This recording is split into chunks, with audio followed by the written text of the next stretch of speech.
But yeah, I had night jobs here a few weeks ago. Oh, cool. In October, so like their episode comes out beginning of December. Super good band. Yeah. And then to start every episode, I always do an opening crack. Obviously, you guys have a couple unopened ones if you want to double fist. It's up to you. Yeah, let me know one. Yeah, I'll wait for Enrique to get ready. I'll and just then do a... Yeah, no one will know. It'll be fine. All right, in 3, 2, 1.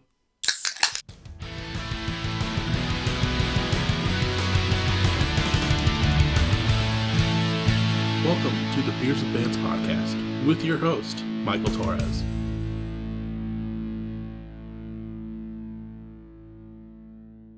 What is up, everyone? Welcome back to another episode of Beers with Bands. Very stoked on this episode. Final episode of 2024, which it's crazy. I feel like the year did go by really fast this year for whatever reason. But that's a whole different category. Time's a construct anyways. But I'm here with Toilet Rats. How are you guys doing? Pretty good. I'm Tommy, this is Enrique, and thanks for having us over. Dude, of course. Like, I'm stoked on this. Like I kind of mentioned, well, like we were talking about earlier, you guys played that Gloria show, so I was lucky enough to see Toilet Rats in a full band form, and was blown away and mesmerized by that. And then shortly afterwards, you just happened to grace my emails, and we were able to get it set up, so I'm stoked to finally have you here. Yeah, I'm trying to think if I was, if I had learned about you from Gloria or, I don't know. I feel like Webster's shared some of your episodes before on the socials, and I've watched a couple, and I just figured like, hey, I should hit that dude up and see if the planets align. Yeah.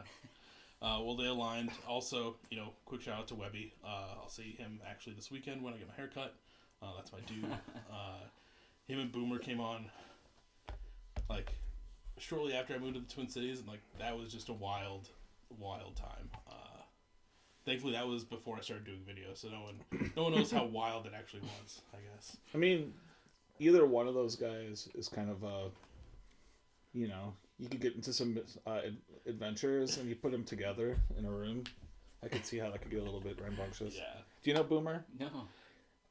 So he plays in Supportive Parents, which is cool. Webby from Gloria's other band, and like the nicest dudes, but those guys party pretty hard. Hell yeah. I'm not scared. But for people that aren't aware, Toilet Rats, you guys are like a synth post-punk band from the Twin Cities. And when I say synth post-punk, like, it's fucking phenomenal. Oh, thanks.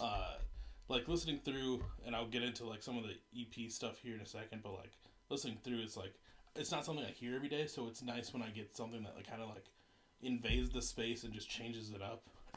And then especially listening to, like, the Redux version, where you take it to a whole nother level. Again, we'll get into that here shortly, but just truly amazing all throughout. Oh, thanks. I really appreciate it. Yeah, I'd say synth post-punk is pretty accurate. Minneapolis, historically, if there's like synth in a punk-adjacent band, it usually tends to lean a little bit more on like the Motion City side, which I love and respect too. But I kind of wanted to do something a little bit different with it, and use the synth almost more like for like bass lines and for textures instead of a bunch of like square wave leads, which I also do some of those too, but I kind of leaning on, I think you picked it up, leaning on a little bit more of some of those like 80s post-punk influences. Yeah. Like Killing Joke and The Cure and some of that stuff. Right. And then like the cool thing is too is like you lean not necessarily on like a Halloween like side, but it's more like a horror spooky vibes. Obviously we have like Haunted House, and then it kind of just goes into like also on that same side it's also like since you talk about Nessie, it's more like conspiracy theory-esque, like the birds are CIA agents, which everyone's been saying your birds aren't real anyways. Fact. Yeah, which I love all that stuff just being included. Conspiracy theory quotes. Yeah. So before we like dig into like some of that knowledge or like deeper meaning, if you want to get in there, sure. Like take me back to like how did Toilet Rats start? Like, because obviously if people go out and listen to stuff that's out there, it starts off with Toilet Rats 3. I couldn't find a 1 or 2, so like when did this start? So yeah, it started kind of at the beginning of the Rona, where everyone was stuck at home. And I was doing some cassette trading with my friend Joel, who lives in Hemet, California. And he has a few projects, but he has one called Strange Visitors, and that's kind of not too far removed from what I'm into thematically. And then we just had decided, like, hey, let's just put out a tape together. And we literally just, like, dubbed them in our garages and, like, one at a time, and then just, like, mailed them out to, we probably made a few dozen of them and just mailed them out to people. And so that's one. And then two is, it's sort of a little bonus EP that I put out the Halloween after that, was a little 4-song dealio. Those first couple releases are really, really lo-fi. They're on the Bandcamp if you want to find them, but they're really lo-fi. And then around 3, I started getting like a little bit better at recording.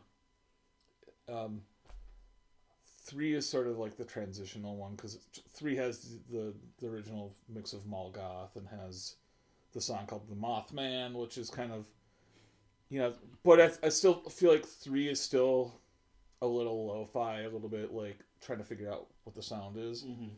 And then 4 is where I think it finally like became a realized thing. And then after I finished 4, I'm like, oh, this is kind of not so much a joke anymore. I think these songs are actually pretty good, and I wanted to play live. And then I called Enrique timidly, and Enrique is the first person to join the band. But I was just like, hey, I want to do some shows. Do you want to maybe sort of play some shows with me, dude? And then you listen to it, and you're like, you were well. Yeah, I remember you hit me up out of the blue, and you're like, hey, I'm starting this project. Do you want to play drums? And I'm like, sure. About 2 days later, you're like, hey, do you want to play guitar or bass instead? Kevin wants to drum, so is that cool? I'm like, sure, I'll play bass. And from there, it's been a little over a year now. Yeah, so, year and a half. Year and a half of that, yeah. It's kind of funny because like the drum position, it's sort of Kevin has a job in the service industry where his schedule can be a little unforgiving at times. Mm-hmm. And so he's usually down to play a Minneapolis show if it doesn't conflict with his work schedule. But sometimes he can't even play like a weekend show if he's doing like a bar shift. So we basically have 3 drummers that we hit. Like Kevin always gets first dibs, but then like I'll call Cam sometimes, or sometimes I'll call Cody. And then for a couple shows, Eric was in town from California, so Eric sat in. So yeah, actually 4 drummers. Yeah. But Eric lives in California, so he's kind of, he's not on the immediate call list. Yeah. But it's nice to have like that rotation of people that are so down to like just play. Because I feel like that's the hardest part for a lot of bands is like, one, getting a drummer but maintaining a drummer, and then finding people that are like willing just to fill in for random shows or doing anything. But you have 3 in the Rolodex, which is pretty great. It can be a little tricky. The band is, like the recordings, it's literally just me in the basement. And then I feel like I would consider you a more like serious, got their stuff together musician, where I'm like, I'll write some songs and whatever, but I feel like you're really good at helping the band like figure out what needs to be focused on, and like how to like really tidy up the group of guys. And like so when we're preparing for shows, I feel like Enrique is almost the band leader in a way. You could say the MD. Yeah, the music director. But you are the mastermind, though. I mean, I won't take credit for any of it, honestly. Tommy wrote everything that you hear on the records. It's all him. Like, I'd love to play sometime, but that's not it. Like, that's not the point. Like, I think you do such a good job at just forming the songs and actually like giving them. You have the visions behind it, which is really cool. But I'm just happy to be a part of it and join you on stage. It's funny. A lot of the songs kind of get written at like 2 a.m. when Christy. I'm married, so when Christy's in bed, and I'll just have a spark of an idea, and I run in the basement. I'm in headphones, and then like there have been times where I'm just like, oh, should I retrack it with everyone? I'm just like, but it already sounds fine. So But yeah, I mean, definitely on some future stuff. I'd love to get the crew in on it. But yeah, that's pretty much it. It was just like during Corona, we couldn't really do a lot, so excuse me. I was just kind of like trying to learn how to record and slowly got better at it. Yeah. Well, I mean, you've been putting out great stuff in that time. Like, I listened to a lot of, I listened to a little bit of 3, and then obviously listened to a lot of 4 today, especially leading into the Redux version, which we'll talk about. Sure. 4, for people that aren't aware, came out in 2023, but then you did a deluxe version that came out this year with an added track of Brains. Yeah, we put Brains and then I remixed Molgoth. So we put Brains and then the updated version of Molgoth because I think that's one of my favorite songs I've ever written, not just in this band but ever. Yeah. And then so when the label's like, hey, I want to put it on vinyl, I'm like, can I get Molgoth on there too? Because I really want that song on vinyl. Yeah. It's such a good, catchy song, and like just right when you started off, and I talked about this on like the Night Jobs episode where like they kind of talk about like landmarks in town, and you started off with talking about the Maplewood Mall and like I'm gonna butcher the year, but basically you start off, you paint that picture right away, and I'm just like, okay, and then it like takes me back. Granted, I've never been to the Maplewood Mall, but all I can picture is like a very 80s-esque like mall, and then finding that perfect mall goth to fall in love with. Yeah, that's the whole vibe. Is like I wanted to name a really specific local mall, and I picked Maplewood because like kind of back in the day, you could go to Maplewood or you could go to Roseville. Mm-hmm. Maplewood was kind of the shittier mall, and so I kind of wanted to give them like the proper like I know you were the underdog mall, but I thought you were cool.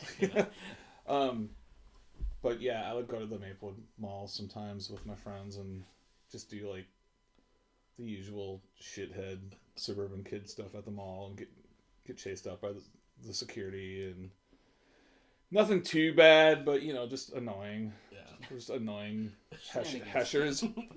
Yeah. So yeah, it's definitely like kind of has that like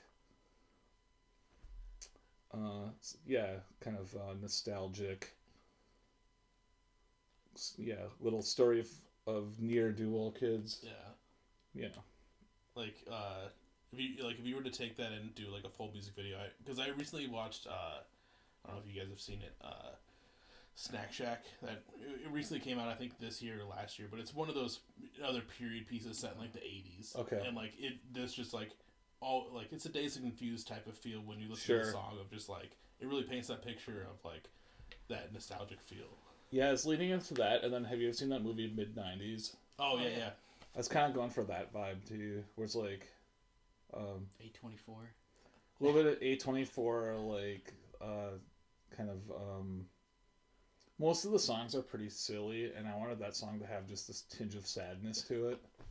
And so I thought like these troublemaker kids get chased out of the mall by security, and it's not even like necessarily a love song as much as it is like two outsider kids find each other and they keep each other company and sort of help each other with some hard feelings that day, and then they just part ways and they just don't ever talk again. So it's kind of like this character's looking back on this like other person who was like also sort of just kind of messed up, but for one day they had a sweet day where like everything was really cool.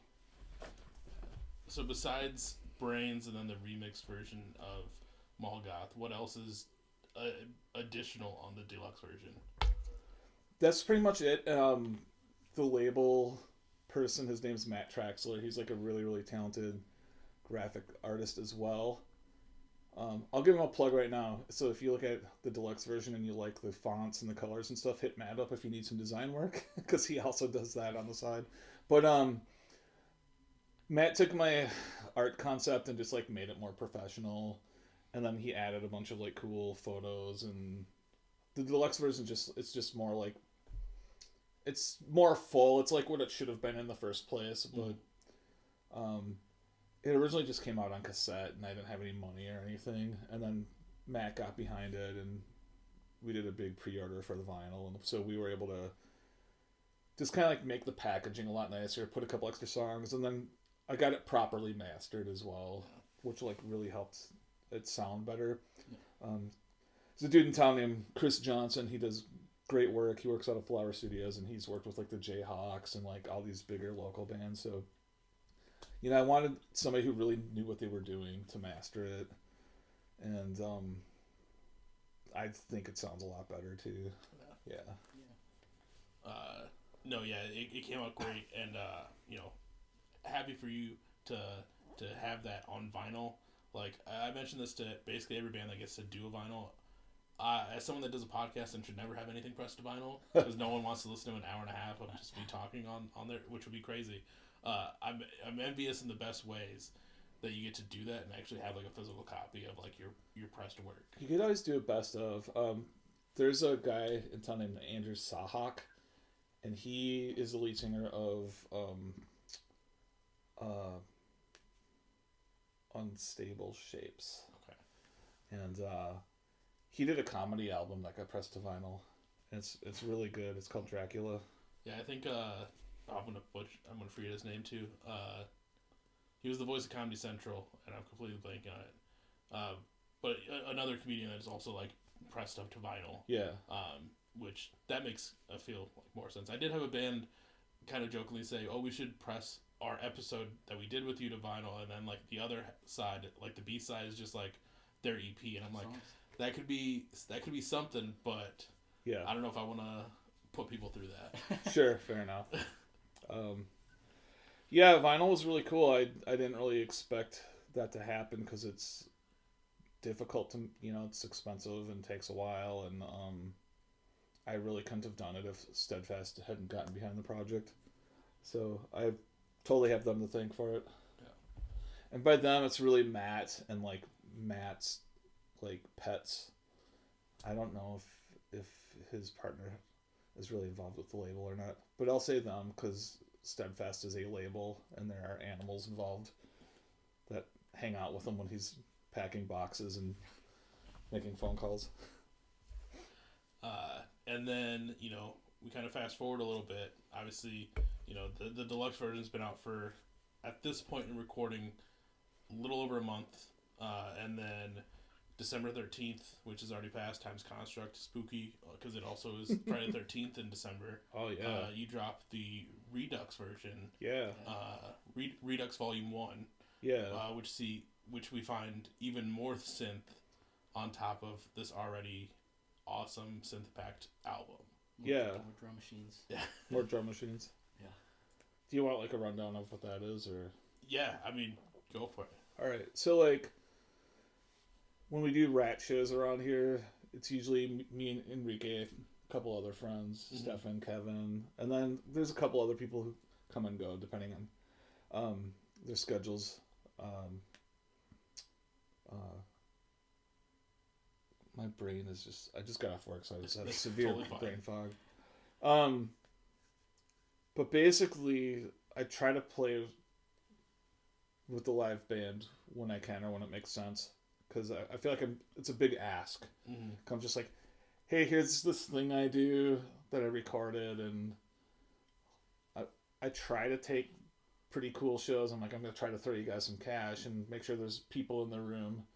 But there's never a promise. Sometimes you'll think a show's going to be pretty sweet, and then like 10 people show up, and then you're just like, well, the 10 people here are still going to get a really good show. Right. And, not be a rock star about it and just be cool and put on a good show anyway. But it's a pretty big ask to like ask Enrique and all the other guys to like give up a big chunk of their schedule for something that I did in my basement. So, long-winded way of saying that sometimes I'll do some stuff just by myself, or like this last weekend I went out of town with my wife, and she did her book stuff and her poetry stuff at this art festival, and then I performed a set.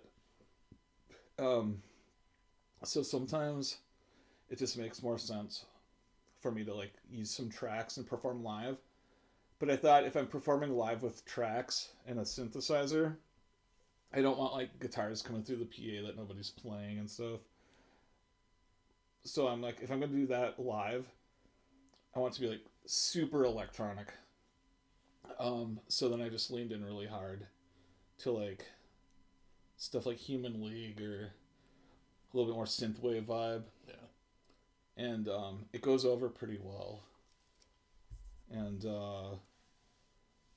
then the label saw some videos and heard some of the. I'm just like, hey, we should put this out too. I'm like, all right. So I hope it does well because I'm always nervous. I'm always like second guessing myself. Like I hope someone cares about it because like I'm worried that like, oh, they already have the album. They won't want this thing because they'll just think it's like remixes. Oh man, give the people what they want. Yeah, but it's not just like remixes. It's like I completely redid the entire album in a different format. Right. So like they're the same songs, but it's like it's a whole different vibe. Same, but different. Yeah, like iced latte versus hot latte. I'm gonna try to not be so like long-winded here. You're fine. But I do get what you're saying. Where like some people could feel like it is, just like a B-sides or a remix. Sure. But it's nice because, and like listening to both pretty much all day, you even get to, just because I had it all up, which we're gonna talk about that in a second. Oh yeah, no problem. But like Black Box Recorder, the way you do it on the new one, it's like that call and response is a lot more clear. Yeah. So like it like changes the entire vibe of that whole section, and like that's just one aspect of like this completely new and redone album. Even though if they're song titles and lyrics that have already existed, it's completely different. Yeah, I think Black Box and Drug Bird both are like on the first record they're like punk rock songs, and then on Synth Redux, they're like straight up like dance club songs. Like, sometimes I'll watch these videos where they show these like goth kids dancing in like Berlin in like 1987, and I'm like, that's what I want it to sound like. So that's what I did. And some of them, yeah, like, I did the tempo in like halftime, and I just this really heavy synth bass and like a bunch of like choir sounds, and I don't know, a lot more vocoders too.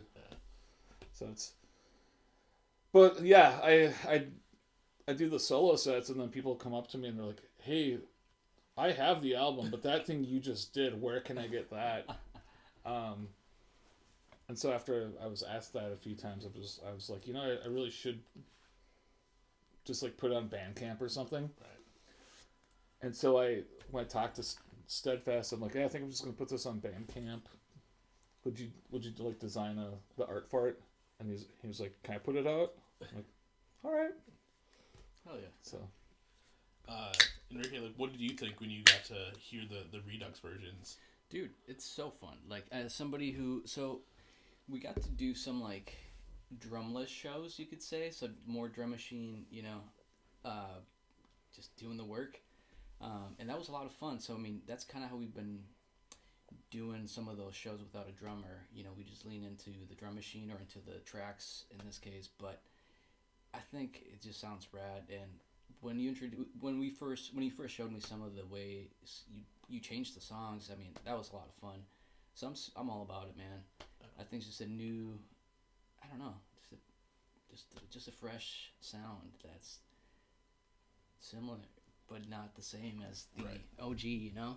I don't know. Yeah, hard to put it into words. Yeah, 100%. Like, but it's also cool, like on your aspect too, because you guys can play one set one day and then have a moment where you don't have that drummer. So it's basically like playing a completely different band.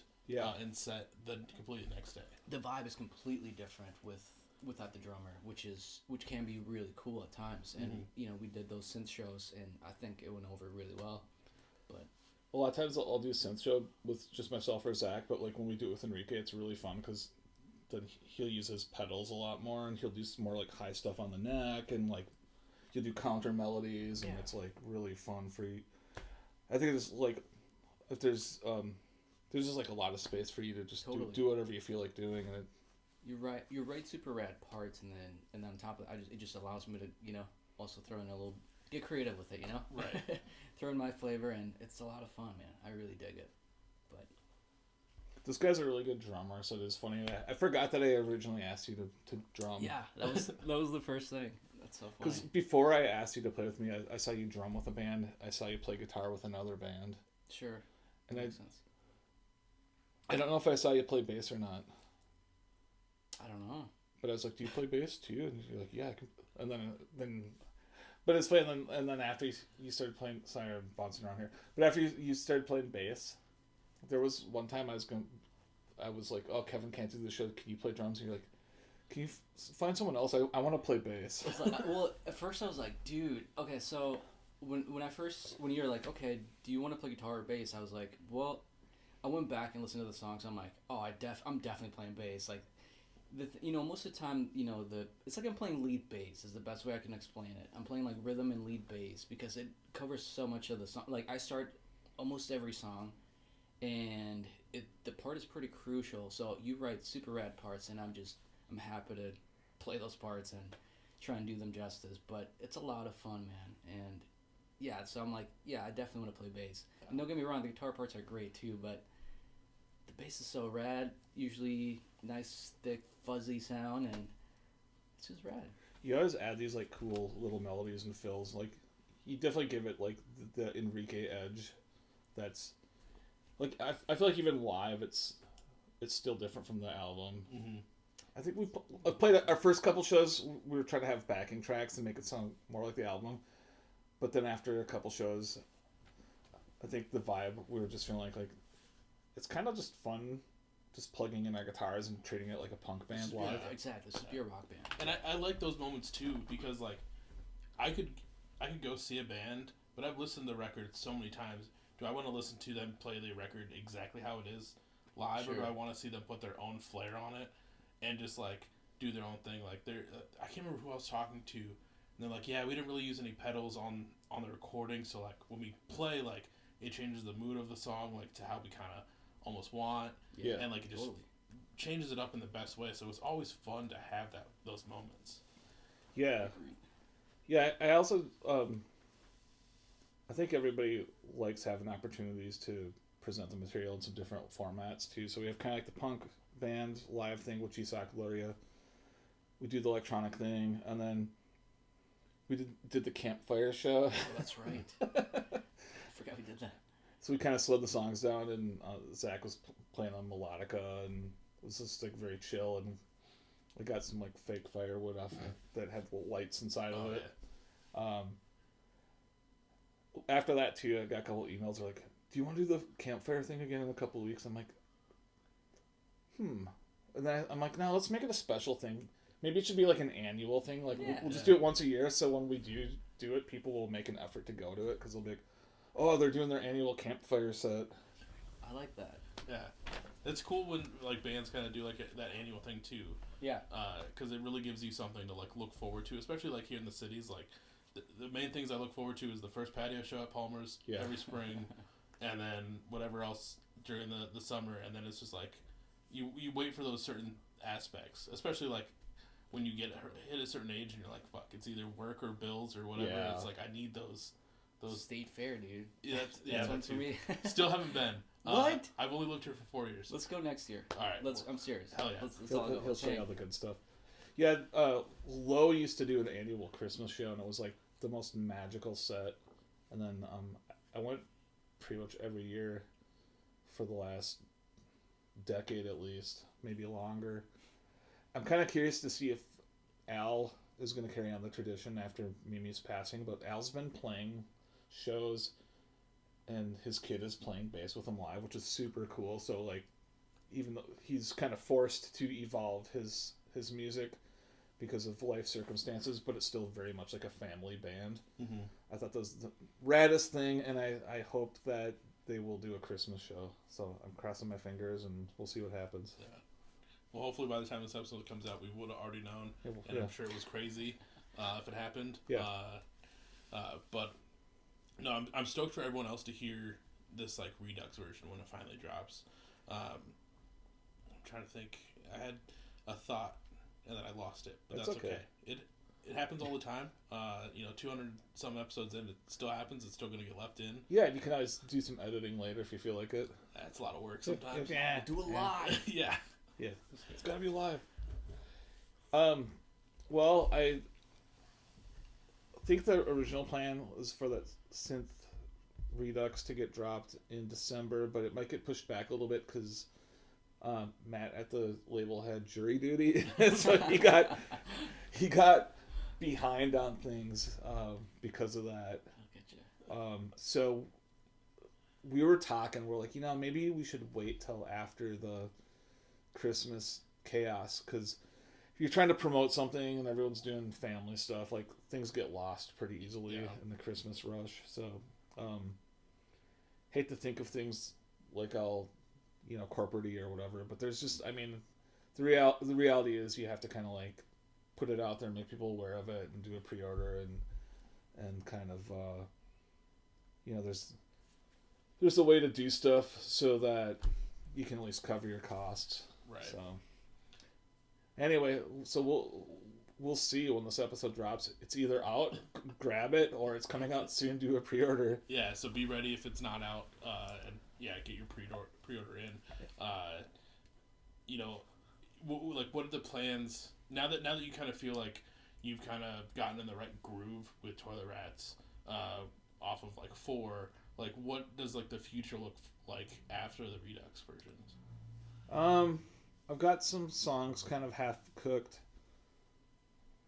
I just write a lot, and so when I start to get a body of work that feels like it fits well together, then I will start to focus it, and so I think there'll definitely be another album, and then. Man, I want to play out of state more, so there may be some of that regionally with the whole crew. There may be some stuff where I just try to find some cheap flights and do the synth thing too. It gets a little tricky with trying to get time off of work and having like a limited budget, and also like just try to be mindful of everyone else's schedules and. But yeah, I think you could expect another record and some more shows for sure. Which I gotta say, that's very commendable of you to like consider other people's schedules, because most people that are like, oh, like they're just a fill-in band, they'll fucking like I'll play if they're not gonna go, or like be like really like, you sound like a good boss right now is what I'm saying. Well, I feel like there's a lot of local bands who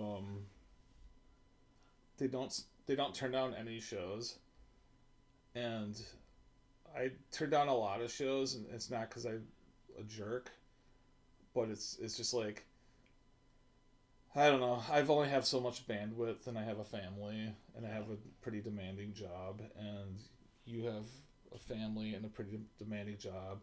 Trevor's on tour constantly with like K-pop groups and stuff. Kevin's got a service industry job, and it's just like Stefan's in school right now, so it's like I would rather space out the shows a little bit and then make it more of an event that our friends come to. Right. Like when we have all the crew together, our friends show up pretty big for us. When I do solo sets, those are more just kind of like fun party time, like people come to them and they have fun and stuff, but it's a different vibe. Mm-hmm. So I don't know. What am I trying to get at with this? Yeah, I guess I don't feel the need to like play it constantly and then like be a jerk if these guys can't do it. Like, right. Come on, man! I thought you made a commitment. It's just like, well, why don't I just book a show once in a while, and then if I think it's going to be pretty legit, we'll just book it, and then I'll call people and just be like, all right, I have this date booked. I think it's going to be a really good one. And then from there, we'll find out if we need to have like a sub drummer or something. Mm-hmm. But it always works out. Yeah, man, you do a good job too. And you know, to something you mentioned, you know, he is a good boss, if you want to call him that. But no, for real, like, I mean, you're super graceful, and I mean, you know how to pick the shows as well. It's not like you're just saying yes to everything, like you said, you know, because you're not. But every show, I feel like, is usually the right vibe for us, and you know, people are excited to see us, even if they've never heard us, you know, because name stands out. It's really weird. and I think the sound is the name is perfect. Let's be real. I mean, come on. But I think the music really backs it up, and I think that's what's really engaging once people actually like hear it and they've never heard it before, you know. But yeah, man. I mean, I appreciate you. You know, I was thinking of our schedules and our time, but you know, I'm always down to play. I'll fly anywhere. I don't care. But yeah, I mean, life does happen, and you know, this is not our job, our full-time job. Yeah. Unfortunately, but you know. Yeah, sometimes it'll be play more. sometimes it'll be a show too where like I might be out of town and the person booking it is like, I don't know if I can really like guarantee more than like $100 unless it does really well, and I'm just like, well, I could drive myself in my 4-cylinder car and sleep on a couch for $100, but I don't know if I could bring a van full of people and get a hotel room for $100. But yeah, I'd like to do some more regional stuff with the full crew. Yeah, it'd be cool to see the Toilet Rats name in more cities, because like what Enrique was saying, like when you first hear the band name Toilet Rats, you don't know what to expect. Like part of me was almost expecting like, I don't know why, but like maybe it just could be because it's Minneapolis too, but like crust punk almost. And then you figure it was maybe like some of Webster's old Triple Rock friends. Yeah, and then you listen to it, and you're like, oh no, this makes sense. Yeah, like this hits perfectly in like the best way. Like this is Toilet Rats. It's such a dumb name, but I'm stuck with it. But it works, and I've it's actually been kind of a cool thing because people see the name and they're like, what is this? And they'll actually check it out, and then so there's a lot of people that have found us. Clickbait, man. Yeah, it's total clickbait. And the funny thing about it too is that name, and then also because there's like a little bit of a horror theme going on. People find us that aren't necessarily normally into this type of music. I have had different people like message me and add us and stuff. They're more into like White Zombie and like Typo Negative, because like they like live out in the middle of nowhere, and that's kind of like outsider music if you live in northern Minnesota or in the middle of Wisconsin.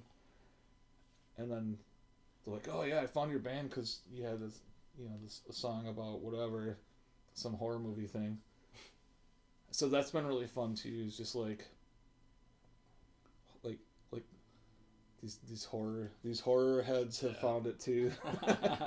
I'm happy about it. Anybody that wants to show up, and if they're like cool people, they're not mean, I'm happy to have them, and happy they're listening. Yeah.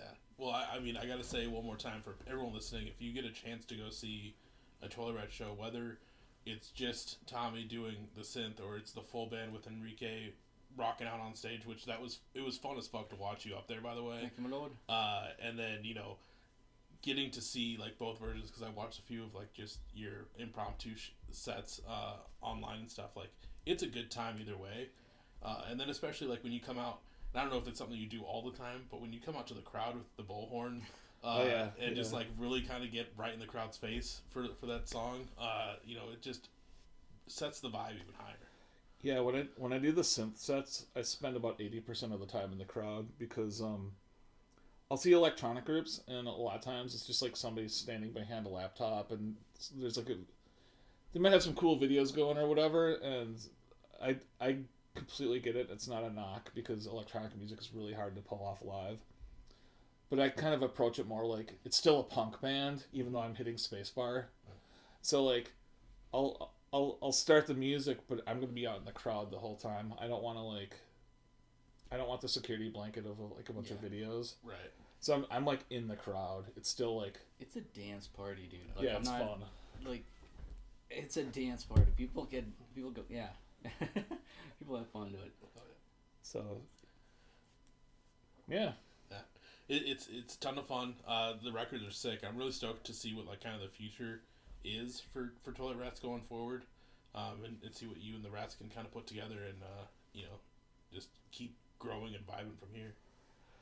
Well, I'm gonna make music until I no longer exist on the planet. So I hope I got a lot of good years left in me, and that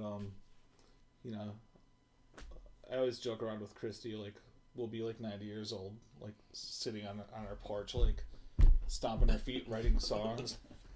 So I'll do Rats until like it just doesn't make sense to do Rats anymore. But for the foreseeable future, I'm really enjoying it, and it's a project that just sort of started out as a way to kill some boredom during COVID, and I got better at doing it. I made friends, put a really good band together. I mean, I think a lot of you guys didn't even know each other until you were in the band together. 100%, man. Like, you brought some rad people together, and these guys are awesome, man. So I'm friends with these cool dudes because of you. So, yeah, and now we play music together. Yeah, so, like, I'm just going to keep trying to do it in one form or another. And, if some people at some point have a kid or a career change or move or whatever, somebody has to bounce, we're like, all right, well, we'll just sort of reconfigure if that ever becomes the case. Like a good example is Trevor. Trevor plays guitar with us a lot, but he's on tour a lot too. Like, and that's his day job. So there's a lot of shows Trevor can't play guitar with us. No big deal. I'll play guitar, and then if we have shows where Trevor can play guitar, I'd run in the crowd more, and I don't have to play guitar as much. Right. I don't have to at all if I don't want to, but we sort of like having 3 guitars if we can get away with it. We're good about it though. Like, we're not just stacking 3 guitars, on top of each other. Everybody is very intentional. Everybody has their part, so we're not stepping on anyone's toes. And the sound guy loves us because everything is clean. Nice. There's not just 2 guitars doing the same thing. Just chugging chords, which sometimes there is, but it's being tasteful with it. I feel like Stefan tends to play like dirtier. Yeah. Trevor tends to play like more kind of clean and like modulated chorus sounds and stuff, and then I tend to just. I'm pretty basic because I'm singing, so I'm just like doing chords with a distortion pedal and like a little bit of delay once in a while. Yeah. But yeah, we try to arrange. Yeah, if we have, depending who's in the band at any given show, sometimes we'll like modify the arrangements a little bit. You're playing this part, he's playing this part. Yeah. But it works. So that's pretty fun. One other cool thing you do too is you kind of, aside from doing the Redux versions of your own songs, you kind of do Redux versions of other people's songs. Oh yeah. Like fellow Beers of Bands alumni, Careful Gaze, you recently did one of theirs. If you want to saw that up on my screen too when I was flipping around. But like, how did you start doing other people's stuff on top of yours? Well, Enrique introduced me to Careful Gaze. I don't know if you want to... Did you work with Gabe? Or? Yeah, I've known Gabe and Preston, who used to be in the band, I don't know, for 8-10 years or so. We met we knew of each other's bands, but either way, we've known each other for a while. We've played shows with them, some of my other bands, and they're just super rad dudes. But Tommy, connected with them, and we did play a show, earlier this year with those guys, and that was a lot of fun. But yeah, man, I mean, I think we're trying to come up with a clever way to promote the show that wasn't just constantly like spamming people with the flyers. And so I was like, Gabe, why don't you send me some stems? I'll remix one of your songs, and you can say like, this Careful Gaze song was remixed by Toilet Rats, who are also on the bill. So we just sort of did that as a way to get our friends to check their band out and to get their friends to check our band out and do a little bit of cross-pollination and promotion of each other. Because I think something that's like really important to me when I play a show with another band is I want to play with other bands who like I really dig what they're doing and that they're people that I could get behind if you know, like I want to play with people that are cool people, and I also just like appreciate people that are doing something really interesting. Mm-hmm. I don't really care if they sound anything like me or not. If I think they're interesting, that's what I, you know, can I hang out with them, and are they doing something really interesting and cool? Whether or not we sound alike is kind of low on my priority list. Yeah, no, I remember because I saw when that dropped, and I was like, okay, that's kind of cool, and it's nice that you guys like. I mean, Gabe's like the nicest person ever, so. But it's nice that you guys were able to kind of do that cross and do that. Is there anyone else recently that you've kind of wanted to do like, kind of like a little Redux version of their songs? Yeah, I did a bunch for a Nebraska band called Vampire. They're kind of like a gothy pop group. I did one for Bird Cop, which is a really good Rochester kind of like hardcore punk band. Okay. And theirs was really fun because their original song was just like this crusty punk song, and I almost made it sound like Nine Inch Nails. And then I'm working on a couple right now that I'm hoping one's a bigger group, so I can't really say anything about it unless they actually decide they like it and release it. I could give it to them, and they might decide like, you know, this really isn't for us. Yeah. And not a big deal, but if they release it, that would be fun too, because you know, it wouldn't hurt if some other people came and checked this out too. Cool. But I primarily just do it with songs that I like. I did it with a remix for Diegetic. Yeah, I saw that one. It's just like the guitarist for Wilbur, and Diegetic's not like the super huge project in the sense that like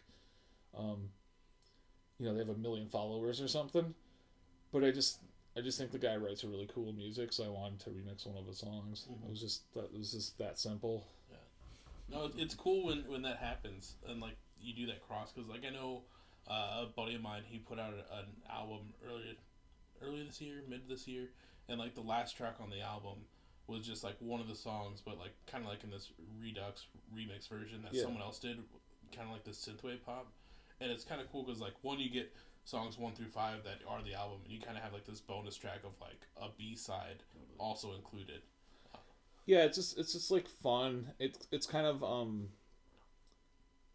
it allows me to grow as a producer and engineer and, like, learn new things and learn new mixing tricks. But it's also, like, for the people I do it for, it's fun for them to hear their song reinterpreted by another artist. So, yeah. Out of the ones that he's done, like, what are some of your favorites that you've heard? I don't know, man. I have to go back. They're all just slightly different, right? You know. And I'm so used to the other songs that everything just pops out of me. So to me, everything's a little different, which is fun. But Black Box is one that stands out for sure. That one really changed, in my opinion, from what it used to be. Mm-hmm. So I dig it a lot. It's definitely a bit more dancey. So I don't know. That's a fun one. Yeah, I'm really. It's really cool to see all these Redux versions, and I'm really stoked. I'm curious and really hoping that one that you're talking about, that you're kind of hinting for that other band, makes it to its final form. Because that'd be really cool to see your name attached to whoever it is. Yeah, it's just kind of funny. It could be, you know, in those situations, it can be like sometimes 2 or 3 people will really like it, but then a couple of the people aren't so into it, and so they might just dip, like, as a group. You know, it might not get the vote, or maybe they'll like it, but then maybe their management or their label might be like, oh, what's this? And they might poo-poo it. But, you know, all that I can do is make the remix, turn it in, and hope for the best. And if they're not feeling it, I'm not going to get my feelings hurt. Yeah. And if they don't like it, then you just drop it on SoundCloud and don't say anything. Yeah. The thing too is, like, I'm not really like a DJ or a remix artist per se. I'm more of I like to write songs, but I've gotten really comfortable at like programming beats and like synths and stuff. I feel like I'm getting decent at it. So like, I do enjoy remixes. It's just like it's a challenge for me, and I like using my mind and doing things that keep me sharp. So I just don't get like really complacent or keep doing the same 4 things over and over. Yeah. And then speaking of like the songs you write, like I know we kind of hinted at it earlier. Obviously, it's got like this more spooky horror vibe. Haunted house. Moving into that house at the end of the road that is abandoned, which has a great music video out for it. Brains also has a great music video out for it that you put out recently, which is more talking about like kind of becoming a zombie and wanting to eat some brains. We talked about Molgoth and the lyrics behind there, but then we also mentioned like your song about Nessie and the Loch Ness. Like, what was it always the idea to kind of go this route of like the spookiness with the band, or like what sparks that idea? Totally. Yeah, totally. Well, so it started out during Corona, and so the first song I ever wrote was a song based on Night of the Living Dead. So it's basically, using that as sort of a metaphor, like this plague. I was using it as sort of a metaphor for what the world was dealing with, and times were really depressing and dark and heavy, and like pretty early on, like in 2020, like my brother had passed away and I wasn't able to go visit him because of the Corona stuff, and like I felt shitty and the world felt really bad, and I'm just like, well, how can I kind of talk about what's going on but in a way that's maybe not so heavy-handed? And I think a year into the Corona stuff and everybody really missing their friends and people losing jobs and stuff, I just like felt like some people needed to kind of come up for air and needed to laugh and needed to have a little bit of fun. So I just kind of leaned into like horror metaphors, and then I also just wanted to write like just some kind of fun, goofy stuff. So it's not so much that it's like escapist, more as much as I was trying to like encourage myself and other people to like even if times are bad, it's okay to like still laugh and have some fun, and it's still okay to like poke fun at like the absurdity of life. And so I guess that's kind of why I leaned into that, and then it just felt right. And then also like with the synthesizers and sort of the 80s like VCR trash vibe, I just felt like, well, what goes together really well, like VHS tapes, synthesizers, super campy B movies. Yeah. So I just like really leaned heavily into it. No, it works well. It's like the same thing that I love about Count Spookula. Like, yeah, it's Halloween Forever, and just the shit they're writing is just campy and like just spooky and like in that right vein enough where like you guys are also in that, like, where I don't give a shit what time of year it is. It could be Valentine's Day. I'm gonna listen to some fucking Toilet Rats and listen to some spooky shit. Every now and again, I'll just like to put just a tiny bit of like melancholy in where I can sneak it in. It's like, haha, a bunch of funny songs, but like no, I want one that hits you in the feels once in a while. But then I'll pick you back up 2 minutes later when the next song kicks in. Yeah. So I brought up this question when Count Spooky was on last year, and I feel like it's a good question for you two. Do you know Count Spookula? I don't know if I do. Oh, okay, you gotta listen to some Count Spookula songs. Oh yeah, it's so fun. I'm into it. Why haven't we played a show with Count Spookula? Count Spookula. Yeah. If you're watching, get a hold of us. I can set up that. I will set that. Call Me Maybe. Anyway. Yeah. Oh yeah. I think they do a Call Me Maybe, but they're a great Halloween themed band because Halloween is forever. But when they were on, we kind of talked about some cryptids.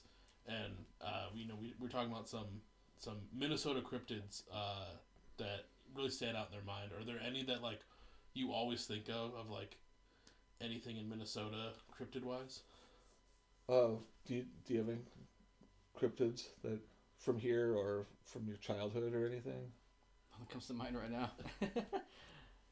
Have you guys heard of Dogman? No. So, like, Dogman is basically... I feel like Dogman in the cryptid world sort of fills the space between, like, werewolves and Bigfoot. Okay. It's Dogman. It's a dog, but it's a guy. But I don't think it's quite a werewolf. But if you YouTube Dogman, there's just like hours of Dogman stuff. Chupacabras, yeah. We should definitely do some. We haven't breached the topic of Chupacabra yet. Yeah, it's yet to be explored. Yeah, you guys are really just touching the surface right now. Yeah, like, there's so much out there. A little quick speed round, I guess. If you believe it's real or not, answer accordingly. But Nessie. I think there may have been some point in time where Nessie. I'm gonna say yes. I'm just to say yes. Yeah. Yeah, because I feel like what you're getting at, like, I feel the same way. Like, yes, at some point. Yes. But at this point, we would have figured it out already. Yeah. Or if Nessie was in there, like Nessie figured out how to get back to sea. Ooh, yeah. So maybe Nessie's. That's the fun thing, Yeah, we're never quite sure. True. Sasquatch. Absolutely. Yeah. Hell yeah, dude. Yeah. Why not? I was on a tour and there was a gas station like in northern Washington State. And it was like the guy was straight out of like a Jim Varney movie, and like he was selling like Sasquatch T-shirts at his gas station. I'm like, oh, those are cool Sasquatch shirts. And he's like, I've seen them twice. And this guy was like a true believer, and I'm like, oh yeah, and he like told me his stories. I'm like, there's a lot of woods out here. If they're highly intelligent and can blend into their surroundings, why not? Right. But Rambo did it, Exactly. So. Hold on, I just had another. Obviously, you have a song about it as well, Mothman. Do you think that was an actual thing? Like, there was one point in my life, I was probably like 6th grade, where I got deep into Mothman for no Sure. reason. I think that was a real thing. Like, he was real. What do you guys think? No comment on this one. It's very controversial stuff here, you guys. I don't know if I want to be a part of this. I'm just kidding. No. I feel like Mothman could have maybe actually been some sort of human with abnormalities that was part of what was going on at the military base. So maybe it could have been more of a toxic event or some sort of... I think something did happen with Mothman. I don't know if he was necessarily a quote-unquote Mothman. But I could see like them doing some weird biological experiments on soldiers, and one of them got out or something. And then, not just aliens, because we've kind of proven that something's out there. Yeah. Area 52, though, is not the place to go. You agree? Yeah, I think that's kind of like a what's the word? It's a decoy. Yes. Ooh. Like that's I feel like the big thing that's been talked about like in the past few years of like it's just right there. Yeah. Like it's superly guarded. Like why would they just put it right out in the open? Like it's got to be a decoy. There's got to be like an Area 50 like 3. That's really like the spot to go. If you ever listen to old Megadeth, they have that Hangar 18 song. It's pretty good one about the that whole thing, and it's got some pretty sick guitar solos too. Yeah, I don't know. Yeah, I think it's a decoy. I think if aliens are here, I think they're in the ocean. Ooh. There's been so many reportings of ships that just go straight down into the water, come straight out of the water, and we don't know anything about the ocean really. I mean, we know a little bit about it, but so much of it's unexplored. Yeah. Who knows? I mean, maybe even squid and stuff maybe they're more smarter than us, and they're descendants of aliens. It's hard to say for certain. It's really true. Yeah, it's true. Man, yeah, the ocean's this fucked up place. The ocean's terrifying. I won't go in it. There's too many things that can eat you. You have to have reverence and respect for the ocean. 100%. you shouldn't approach the ocean arrogantly. There's so many things in there they'll just eat you like that. Man. Anyways, enough of the ocean talk. Ocean talk happened on TikTok like 6 months ago when that submarine went down, but we're not there anymore. Before we start to transition though, is there anything that I might have missed between like Toilet Rats 4, or the Redux? When I first initially said Toilet Rats, I meant like the band that you want the people to know about that like they might not know, like any lore or anything like that. Can you think of anything? Nah. I think we pretty much like hit on it. I mean, there was the original lore that I lived in the sewer underneath Minneapolis. I did love that. What, you don't? No, I'm still willing to entertain that. I did think, like, when I first read that, I thought about, like, how much do I just stick into that, like, just go with that, just roll with that as, like, your character for this entire thing. It's like Splinter. I did that, like, a year and a half ago with a couple of interviews, but I feel like that joke has ran its course. It's fair. Thankfully, I didn't do it. Hell yeah. So, yeah, there's no lore that we heard so far, but we might get into some here in a little bit when we talk about some stories, which is totally fine. All right. But before we get to the storytelling part of the episode, this is obviously Beers with Bands. You don't have to be drinking on these episodes because I would definitely do that for you. But I know y'all are sipping on some bevies on this fine Thursday. Oh yeah. What are y'all drinking on? I wanted to stick with the beer / ale vibe of the show. So even though I'm not drinking alcohol, I'm drinking a Reed's ginger beer. So it's got a little bit of kick. It's a ginger ale that sort of bites you back a little bit, which I appreciate. What do you got, Enrique?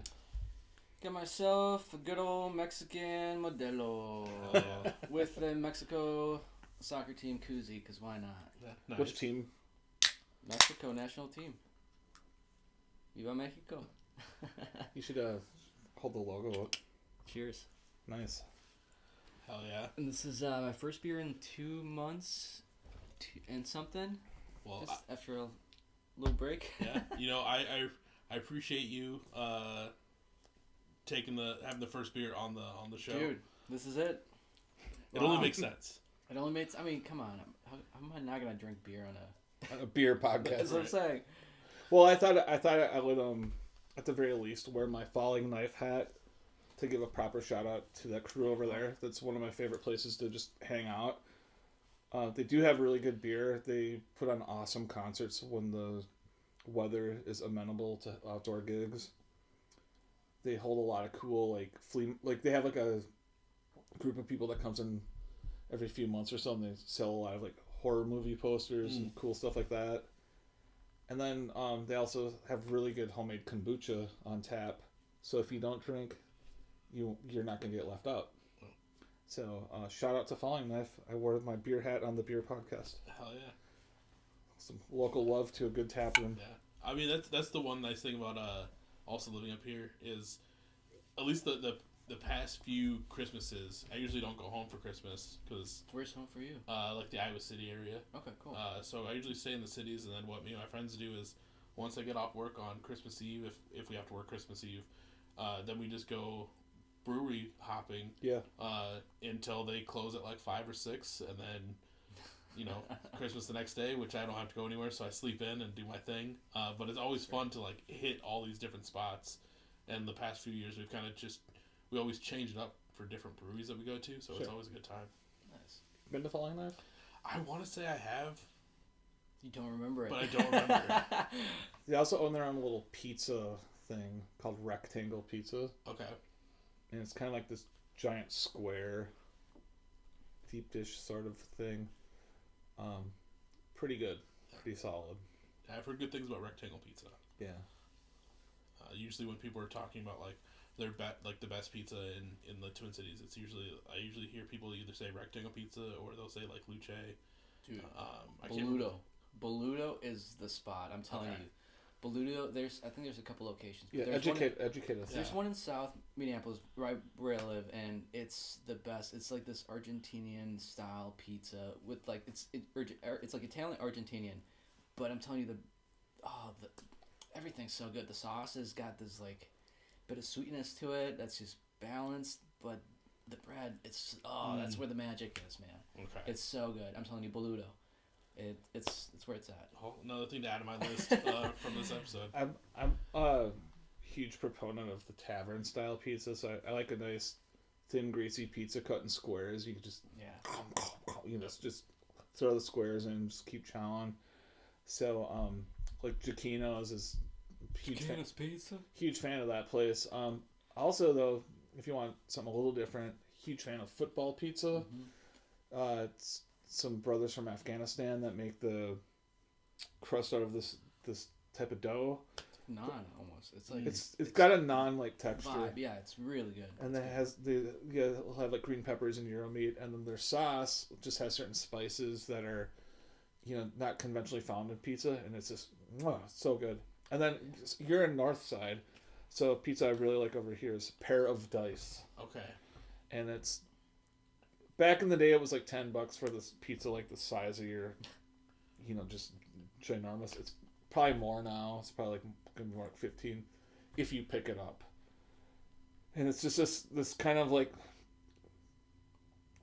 tiny little place that looks like, it's from the 70s, and you can drive up and pay at the window, and there's no inside. Yeah, I think I drive by it every time I go to Hy-Vee.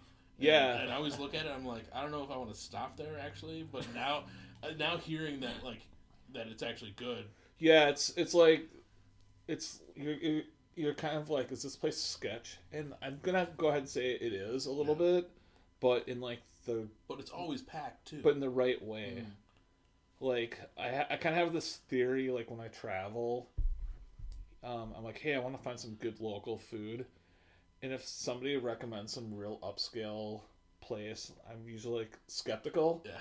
But if it's just some like old guy like cooking out of some like little tiny corner place, I'm like, I bet that's the good stuff. Yeah, I think there was a comedian I was watching his special recently, and his joke was like, yeah, if I'm like going to this town to like find food, what I do is I look at like the most recent like police blotter to see where like someone might have got shot, and then I go there and get the tacos from that spot. Yeah.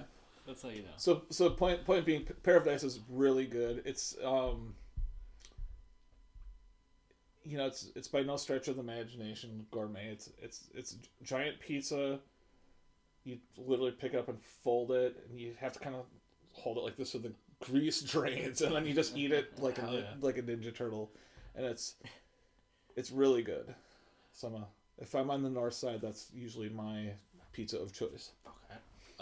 One I had last year that I haven't had since, mainly because they kind of just pop up at different breweries, is Red Rocket Pizza. Yeah. Funny enough, their house, like where they live, is like 3 blocks that way. Like I pass their food truck every day on my way to work. But they do like this nice honey drizzle on their crust, and like it just sets it off when you get to the crust. And I've been dreaming about getting another like slice for the last year.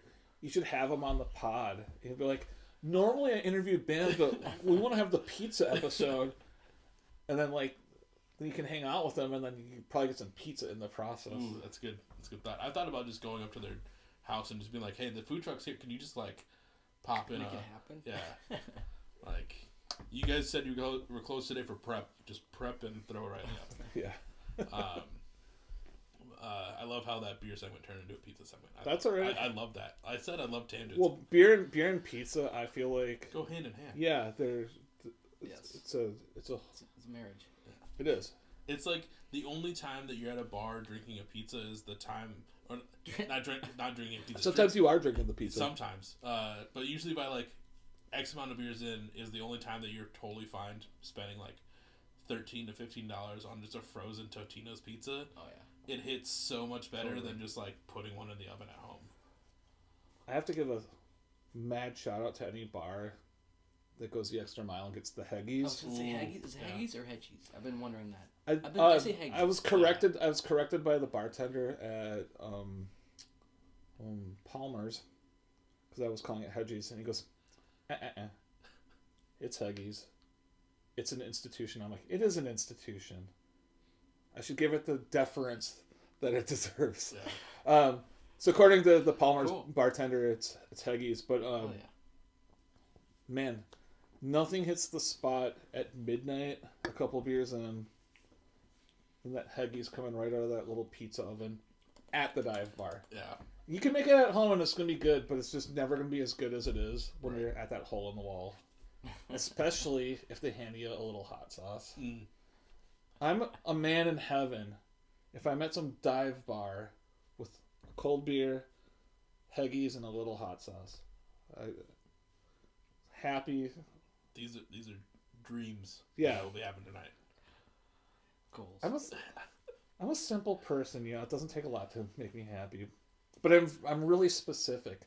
Like I'm really about like settings and vibes and textures. Oh, because a vibe is like a whole nother flavor to the aspect It of is. what you're doing. Yeah. Like they say, like, you know, scent is like 80% of the flavor, but the vibe and where you're at will make or break the deal. 100%. Yeah, there's a Heggy's pizza at a dive bar it's always more delicious. Yeah. Absolutely.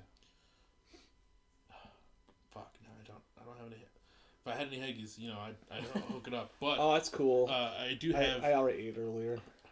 I do have a good old hams for this episode because it's cheap, it's in the fridge, and it works. Can't go wrong.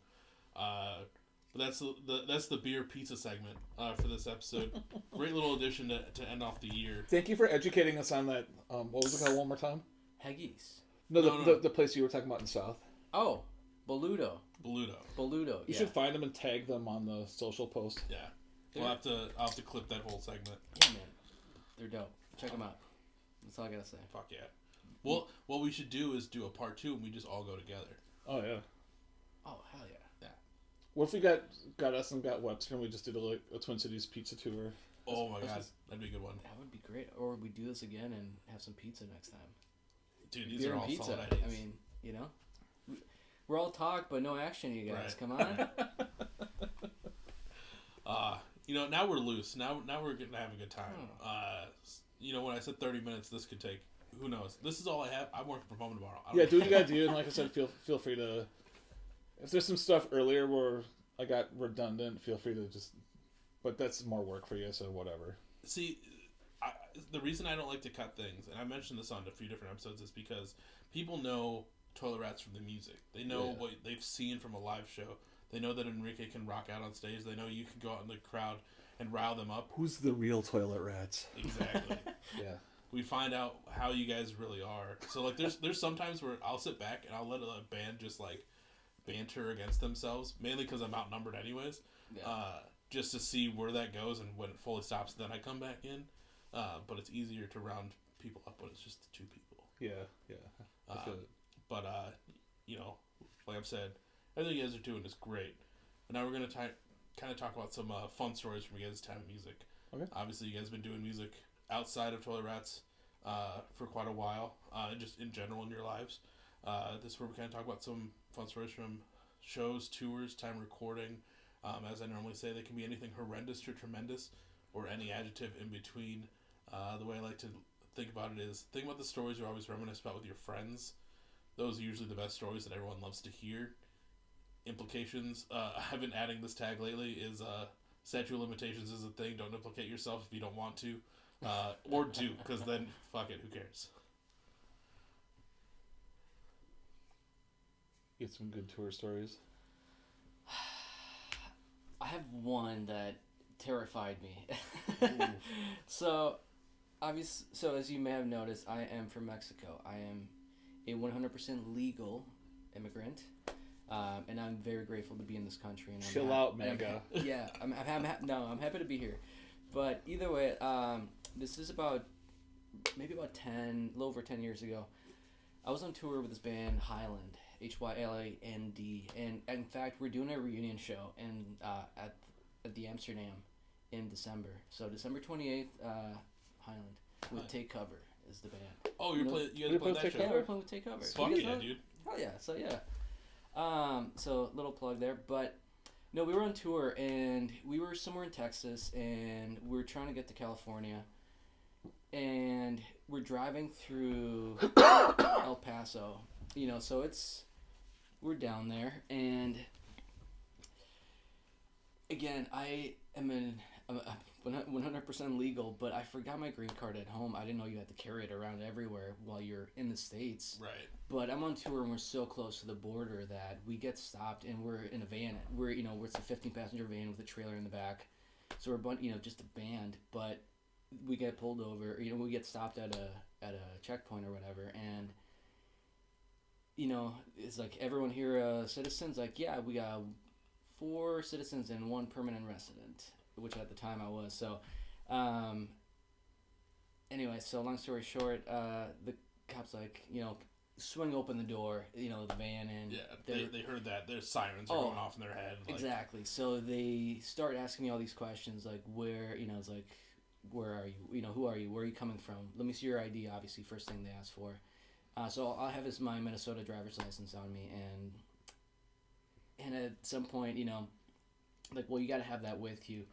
All right, hang tight. We'll be right back. A few minutes go by. They come back with a piece of paper, and I forgot exactly what it said, but at first I'm like, oh my gosh, they're gonna read me my rights, and I'm going to jail or somewhere tonight. And I start reading about this whole paragraph. So this is a long-winded story, but I start reading this paragraph, and then I read ahead and I see, what is it, like $10,000 fine or prison. So I started reading from the beginning. I started reading and my English was perfect, but then I skipped ahead, read that, and my English just was destroyed. And all of a sudden, it was bad. And I really thought I was going to go to jail that night just for not having my green card on me. And long story short, they eventually let me go. But man, I was terrified. Yeah, especially because there's one anywhere. If you would have been above that Mason-Dixon line, you would have been fine. But it's that whole Texas to Arizona, New Mexico. 100%. It's also sketchy when you get through there. Because we did a run probably 2014, and everyone in our band was legal, and the one other Hispanic dude in our band, born here, definitely has an American education, which because it sucked. And we were just tuck back. Sit in the third row. Don't sit next to the windows. Just, don't look suspicious, please. Just because, who knows what, you could say the wrong fucking thing, whether you're a citizen or not, and, those cops just don't give a fuck. Yeah, and for those who don't understand that, that's a real thing that goes through my head whenever I'm in this situation. So if you're an American, and I happen to be, not, the darkest per se, darker skin. My whole family has darker skin, which I don't know why I don't, but either way, it's still such a weird thing. Either way, it's sketchy, man. So for those who you don't know, sometimes you can get, I don't know where I'm going with this. You can get racial profiled so fast, and it can pretty be quick. It can be a very sticky situation very fast. So I do understand how that is a terrifying situation. So, sorry that was the first story, but... No, I mean, I think it's probably good for people to hear that once in a while, because, especially in this context, it's just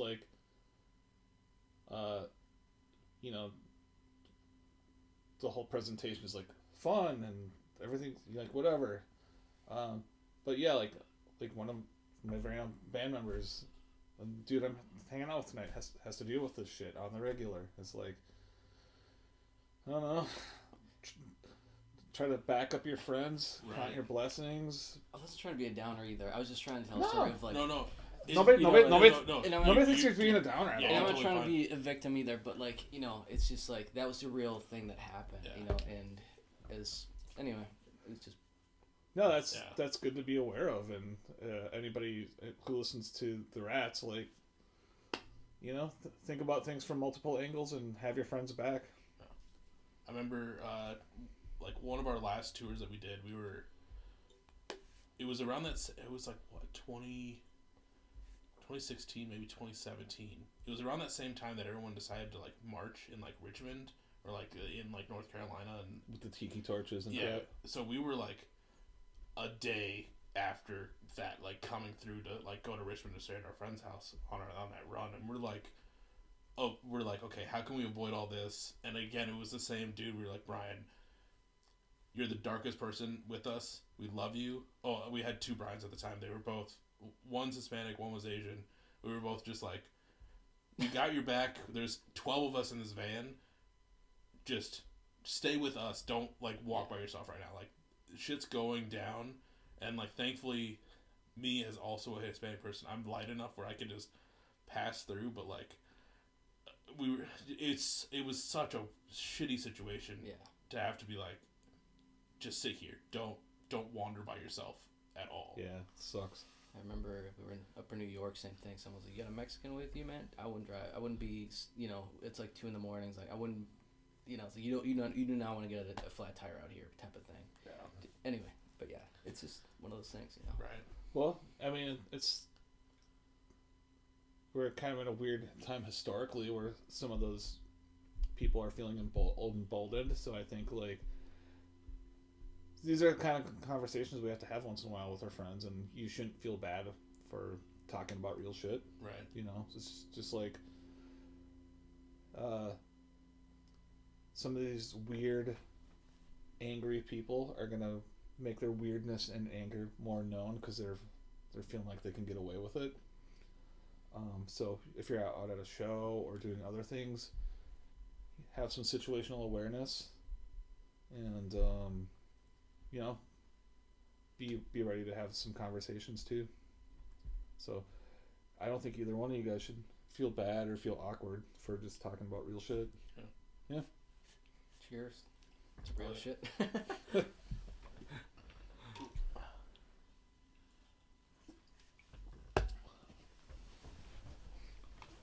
I always try to like, when we play shows, usually when I'm playing up there singing and stuff, I'm always kind of scanning the room too. Sometimes, usually it's innocuous, but sometimes there'll be someone at the show who's maybe just getting a little too rowdy and knocking kids over, and then between songs I might have to like be like, calm down, dude. Go a little dad mode, just like, hey. Go a little dad mode. Take it easy. But I feel like Minneapolis shows are pretty chill as far as like people looking out for each other. But I don't know. I mean, I'll probably be trying to use a bit more situational awareness, more so than prior. Especially like out of town shows and stuff. So yeah. You got some fun tour stories though. So you've played in a few bands. Who did you play with? Why don't you tell us too? Because he's played with some really cool bands, and I'm serious. Like, small towns. Small towns probably did the most touring. We've been pulled over a few times just because it's just like a van full of dirt balls. Yeah. There was one time where Ryan and I. So there were like these bread racks by the door where they're basically like. My ginger ale's making me burp. It's basically the bread that it's not like bad or moldy or whatever, but it's like maybe the day after the expiration date, so they take it out and they like replace it with the fresh stuff. And there was some of that on these racks, but like by a Walmart. I mean, Tracer grabbed some because we're like, oh, they're just gonna throw it away, and then we got pulled over. They're like, we got you on camera stealing from Walmart, and we're just like, I'm sorry, like we literally just thought they were throwing that bread away because it was past the expiration date, and like I worked at a Walmart, so I was aware of how their bread replacement system and blah blah blah, and but yeah, we basically got pulled over and just like held by the side of the road and harassed for bread for quite a while because we took a loaf of expired bread from the bread rack thing, and How dare you? there was another time too where like we got pulled over, and Ryan's weed was in a big thing of Folgers, and he was kind of freaking out. He's like, "Dude, what if they find my weed?" I was just like, how much did you have, man? He's like, enough to get through the tour. I was just like, oh my god, dude. Can you just, like, get a little bit each night from someone at the show? And I was like internally freaking out because they're walking around with a dog, and the dog's out there, like, sniffing the tires and stuff. And they like had us get out of the van, and they're like, "What are you guys doing?" And blah, blah. And we're like, "Oh, we're just in a band. We're just, whatever." They're just being like, kind of cat and mousing us a little bit. Mm-hmm. And he's like, "You guys doing anything you're not supposed to be doing?" And we're just like, "No, we're just really tired. We're in a band. We're just driving to our next show." And then, like, the dog's sniffing around, and then I was just like, "Can I pet your dog?" And then he's like, "No, you can't pet the dog." And then he was just like, "Guys, get out of here." So I think me just being like, "Can I pet the dog?" At that point, he was just like, "These guys are idiots." Yeah. Like, let's just nothing's really going on here. But the dog did not smell the weed in the Folgers can, and we got cut loose. But that was also, like, down there, like, I want to say it was in, like, Arizona, where I'm not a huge fan of cops in general, but I would say there's something about the cops in that particular area. Yeah, they're a little extra nasty. Yeah. But who knows? I could be wrong.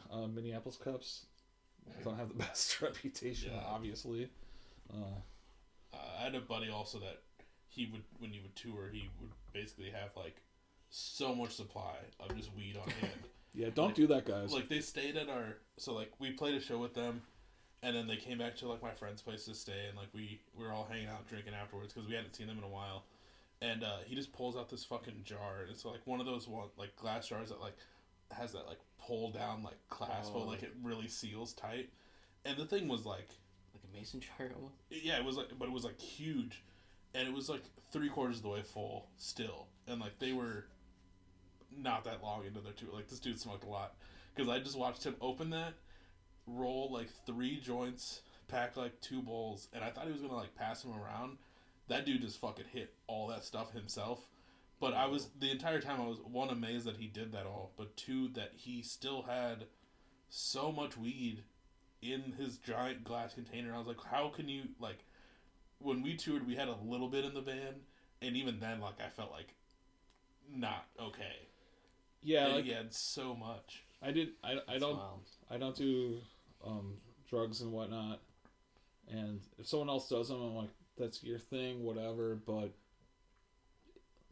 advice to anybody touring: don't bring a giant jar with you, where if they pull you over, they're gonna think you're dealing. Yeah. And you're gonna get hit with some really gnarly charges. Just get a little bit neat. Know the laws state per state. A lot of the states you can actually probably go to a dispensary. Especially now, like. Totally. Yeah, just don't be. Oh my gosh, don't carry a giant mason jar of weed. You're gonna get all your friends in trouble. Don't do it. I remember when. True though. I remember when we went to Canada. So, like, the day before, so we got done playing a show. I went and slept in the back of the van, and the rest of the guys, because I was going to drive in the morning shift, the rest of the guys were sitting there outside the van, like, smoking all the last of the weed that we were getting, because we were also playing a show with the same guy from that time in his hometown, so, like, he hooked us up. So, like, they're smoking everything. We take off.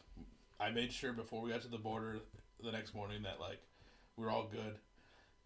And if you're going through a border crossing with your friends that are going to fuck with you, just be able to ignore what they're saying when you're talking to the Border Patrol, even Canadian Border Patrol, because, like, I pull up, and they're like, do you guys have anything suspicious in the van? I was like, no. You guys aren't bringing any, like, cigarettes or anything? And I'm like, no. And then someone's like, B-Will's got a whole, like, couple packs of cigarettes. I'm like, shut the fuck up, that's not what they're asking. You got any, like, weapons or knives or anything? I'm like, no. And then someone's like, Michael, you literally have a pocket knife on your keychain. I'm like, shut the fuck up. Like, these aren't the questions that they're asking. Like, just shut up. But it was funny because, like, they came around, opened the sliding door, got everyone's passports, and, like, looked at everybody. And they were like, okay. Pulled us all inside. There's, like, 11 of us inside at the border crossing. And thankfully a shift change happened. So like the next guy that came on shift, he was like, "What are you guys here for?" And we're like, "I don't know. They brought us in here to like for all of our paperwork." And he's like, "What are you guys doing?" We're like, "We're playing a show in Toronto. We're literally leaving tomorrow, coming back to the States." And he's like, "All right, get out of here." And didn't search the van, didn't search the trailer or anything. Car next to us was just like a couple, and their car was getting like ransacked. Ripped. And we just walked all to the van and just got in and left. And it was like to me the funniest thing that we made it through, no questions asked, basically. That's incredible. Are there like old bands or like friends bands when they would play shows in Canada? They just would arrange to borrow gear and would just drive up without anything, because I've heard so many countless stories of somebody getting to the border and like, we're playing a show, and they're like, well, where's your work visa? You know? And then they don't let them in. Yeah, because like one of the questions was like, I think we had to say like, oh, like we have merch, but we're not selling it. Like it's all just donation based. Because if they know that you're officially selling, or if you tell that like off the bat, then that's when they're gonna ask for like work visas. And I see like I think there was an episode of like that border crossing show where someone from Canada was coming down to play a show, and like they got stopped, and they mentioned like they kind of fucked up in the episode because the person was like, "Oh, I'm just going to go see some friends," and they like looked in the trunk and it was like his guitar and like a bunch of merch, and they're like, "Are you playing a show?" Well, yeah, but if he would have just like said it, he probably could have made it through. So like they sent him back or whatever. But that's the tricky thing, because I've talked to a few Canadian bands and like, yeah, for us to like do anything, like it's easier for us to go up there and play a show than it is for them to come down. Totally. Yeah. Makes sense.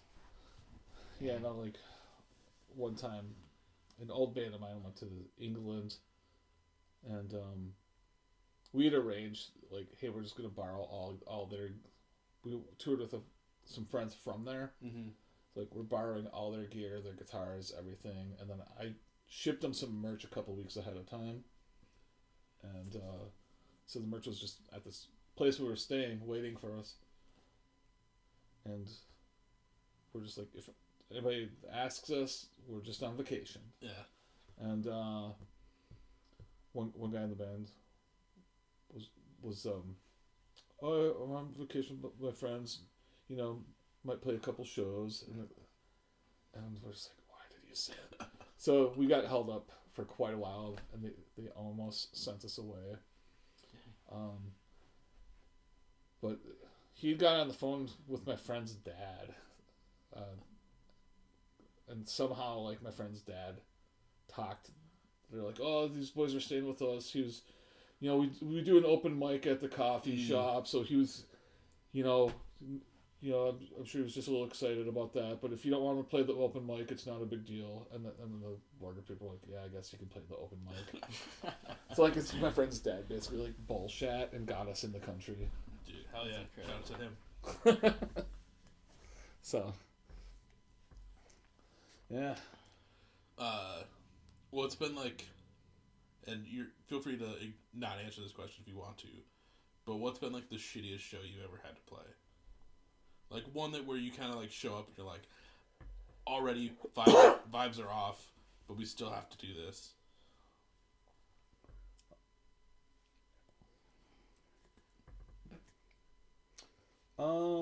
Like with this band or any band? Just any band, any time in your musical career. You know, they're anytime you show up and you just feel like you're being abused by the staff, like the second you arrive and someone's screaming at you for nothing, it immediately like sends me into fight or flight mode. There was a show like that locally that I won't name the place, but the guy doesn't work there anymore, so whatever. But you know, like, I was told where to load in, so I moved my car over there to load in, throw the hazards on, and start loading in. And this guy just comes in and just starts screaming at me. And I'm like, what the heck, dude? Like, we're playing a benefit show, and I'm just trying to, like, bring equipment inside. It's like, you can't come in this door. You can't park your effing car there. Blah, blah, blah, blah, blah. And I like, literally had been out of my car for, like, seconds. And I'm just like, and then I like turned around to the promoter and I'm just like, I'm not playing the show. And he's like, you have to. You bring in a bunch of people. Because the band I was playing with at the time like had a pretty good draw. And I'm just like, dude, I don't want to show up to the venue and be abused. Right. Like, he's like, and then my friend was super pissed off because he was just like, oh, so you're gonna cancel on me last second? Because I'm just like, so I just went and sat in my car for a second, and then I went back to my friend and I was just like, hey, I'm really sorry. Like, I didn't mean to like put pressure on you and put you in a weird spot, but like, can you go talk to the door person? Because I want to play a benefit. I believe in the cause and I'm friends with the other bands. But I do not want to show up at a venue and just start getting screamed at. And that's just something I just, like, once someone just starts, like, screaming at me, I'm just like, I just shut off. Yeah. So we ended up playing the show and it ended up being okay. But, like, that still sticks in my mind. And I didn't play that venue again for like 10 years. Because anytime I got offered a show there with any of my bands, I was just like, nope, I'm not playing there. No way. I don't blame you. But then I heard there was like a big changeover in staff, and then that particular person wasn't there anymore, and apparently some other people had issues with him. And I think they let him go. Yeah. But yeah, I just still sticks in my mind. Just like literally like pulling up to the door and just getting screamed at the second I get in. Well, Not cool. What did you do though? What did you do about it? When someone's pushing you around, you gotta clap back. I cowered. I went and I threatened to not play the show and sat in my car. I probably made the situation worse. But no, I ended up playing the show. But I am glad I said something though. Yeah.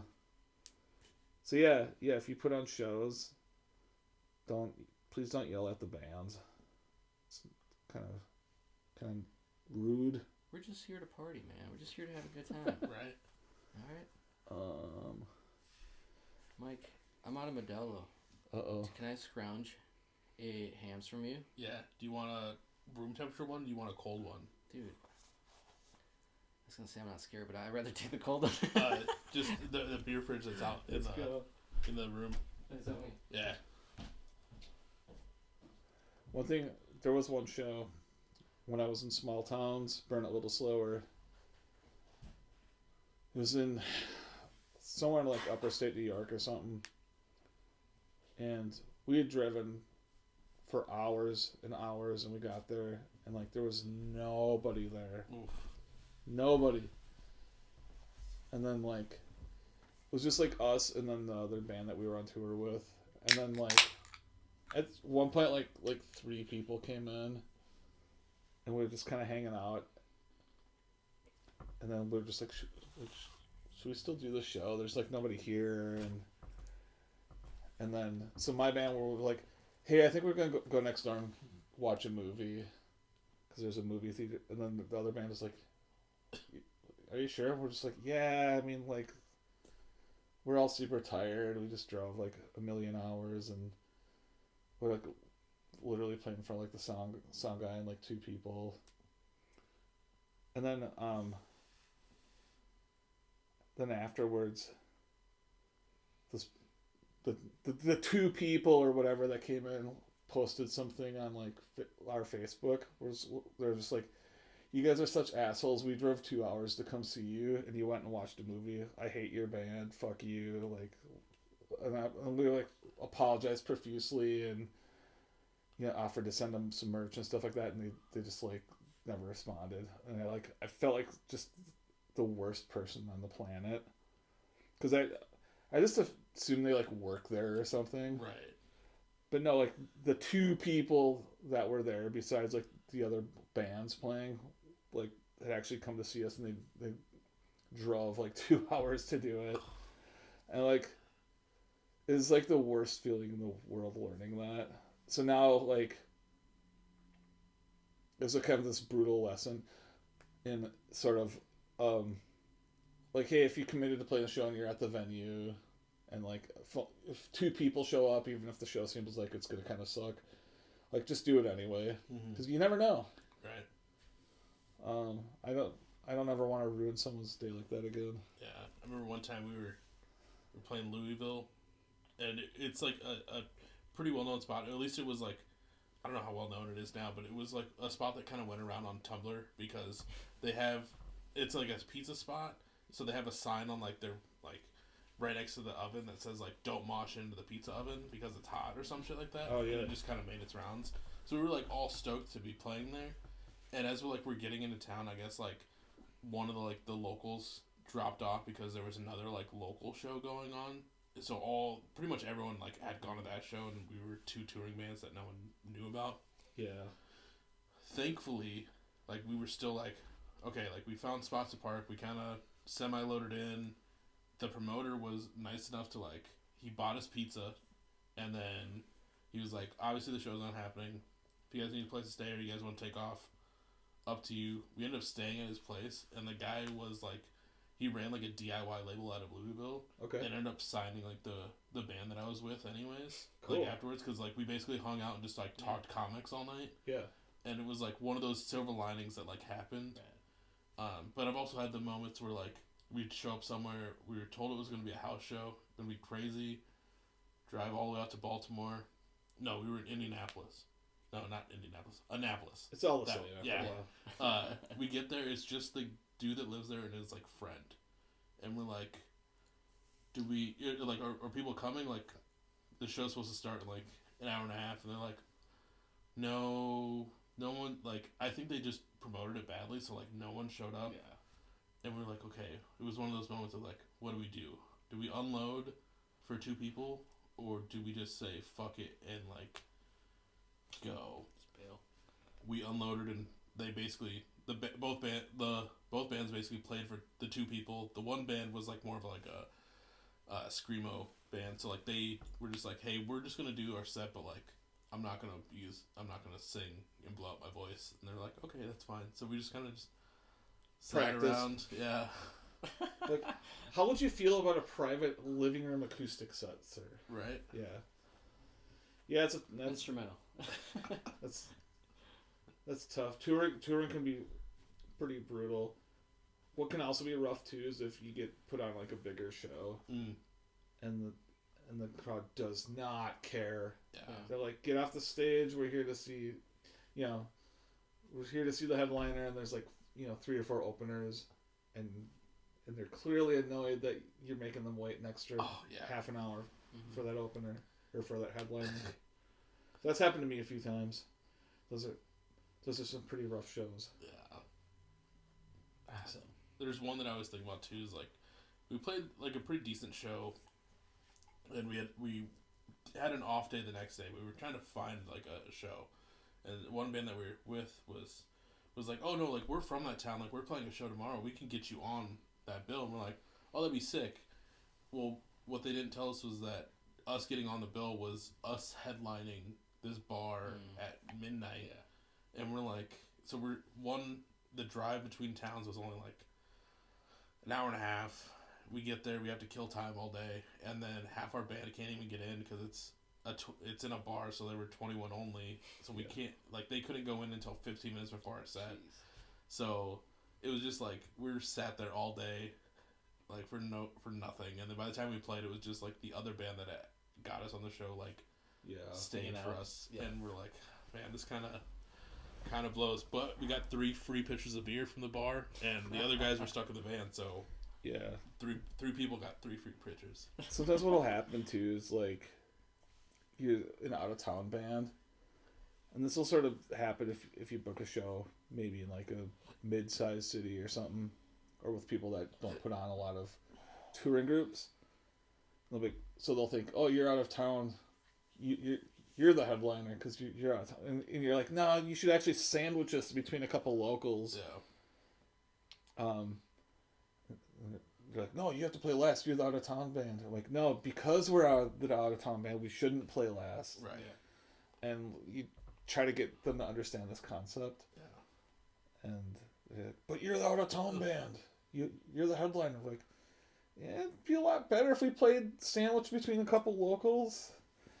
So I definitely have been in that situation And then, of course, like, the locals play and then all their friends leave. Yeah. And then you're playing at midnight to, like, the bartender. So, classic tour stuff. Classic. Tour's everything they tell you it is. It's super yeah. fun. I don't have a desire to, like, go on, like, tour. What I would prefer to do now at this stage in my life is, I've made a lot of friends over the years, and they live in different cities, so I would like to be like, hey, what if we went to Ohio for 3 days, and so-and-so in Columbus, and so-and-so in this town, and so-and-so in Pittsburgh. They'll each book a show, and they'll stack it with some locals, and we'll jump on that show. And then I don't have to, like, be in misery for 2 weeks playing for nobody. Like, we'll just drive straight out to Ohio, hit those 3 shows, and then drive right back. Right. You're gone for 4 days. All the shows were good, and then you're not missing a ton of work or whatever. Or, like, try to find a really cheap flight on, like, some country or something, and, like, go out to LA for a weekend, do one thing in LA, one thing in Orange County, and then fly home on Sunday. And that's like much more the mode I'm into now. However, if in the somewhat unlikely event that a bigger band that I'm friends with, graced us with an opening slot on a really legit tour, I would change my song. Yeah. But yeah, doing the Starvation indie tours, I'm at a place in life where I can't really do that. Yeah. Well, I think it's not even just being in a place in life. I think it's also like you've gone through it and you're like, I've seen the other side of it, and we're so in like this time in our lives where we're working and we're at home all the time, so we can't imagine like sleeping in a van for another 30 days. I don't want to sleep on someone's like floor anymore. Like, right. In my 20s, different story. Yeah. Like, I'll do it all day, every day. I did it every day, but yeah. Yeah, it's a different. There. Yeah. The other thing too, and like, I hope this doesn't but come. I would do it. I really hope this doesn't come across as like pompous. I don't think I'm a big deal. I'm a regular guy. I work a job. If I play a show and like 25 people show up and they're having a good time, I'm pretty happy. So I don't have a big head. But I'm not ashamed to say that, like, I've paid my dues. I've put my time in. I've been hired by some really established people to play some super legit shows. And so, like, I don't really feel like going backwards. Right. So, and then I'm also just strategic. Like, if I'm going to book out-of-town stuff, I want to make sure that I'm, like, playing with some friends' bands and that, like, there's just... It's not me being cocky. It's just like I'm just gonna be really strategic, and I don't want to drive 8 hours and play for like 5 people. I just don't. Yeah. Sorry. No, I won't consider that like being cocky or anything. Because like the nice thing is with where we're at in life and like being in music for so long and like having all these connections is like you get to go and just like if I want to go play a show and I know I'm gonna go to like you say Columbus. I want to go make sure that like my friends are playing that show. They're also from that area. They know what's going on. We can stack that show, and I can go do that show. Whether I fly, drive out there, but it's just like, hey, we're doing this the right way. Yeah. Rather than like having to still be young enough to build those connections, because it's one thing to be a DIY band and getting into a new town. Yeah. But being kind of an elder emo, as some people say. You know some people. Yeah. Elder emo. Well, like Zach and I, just a few weeks ago, perfect case, this band Vampire from Nebraska, they had an album release show, and it was on Halloween night. There's this kind of gothy band. Mm-hmm. And they're like, hey, why don't you come play our album release? And, like, no-brainer, we're going to go out there. It's going to be a packed room. It's going to be really fun. And then our cut of the door is going to cover... our food and our gas. Right. And then we have a place to stay at an adult's house. So it's not like some punk house where you wake up and there's like a dog licking your face and there's people doing coke in the corner. It's so it's like, yeah, so I just want to do more stuff like that, where it's just like, okay, playing with our friends' band. It's going to be cool. But yeah. Yeah, it's nice knowing that, like, where we're at too, if like you go and visit someone, it's like, oh, I might sleep on a couch, but I might also get like a guest room now with like already pre-made, and either way, it's not a fucking floor with like half a blanket. Yeah. Well, the couch that belongs to a person that has a career is going to be more comfortable than like some couch that has a bunch of like, like stuff spilt on it and like, whatever. So, yeah, I mean, I do from time to time miss touring. I got a little bit spoiled. There was a period of time where Justin Pierre was touring his solo music, and he put together a really good band, and that was a tour where like I had a hotel room every night, and the shows were like pretty well attended, and I got paid every night, and it was kind of like me and the drummer were just like man, this is so much different. Is this what it can be like? Right. But even then, like, like everything hurts from being in the van all day, and you miss your significant other, and you miss your cats, and so. But yeah, anyway, I don't know. Tour. Right. Hey, tour. I mean, at the end of the day, I do miss a lot of that shit being on the road. Yeah.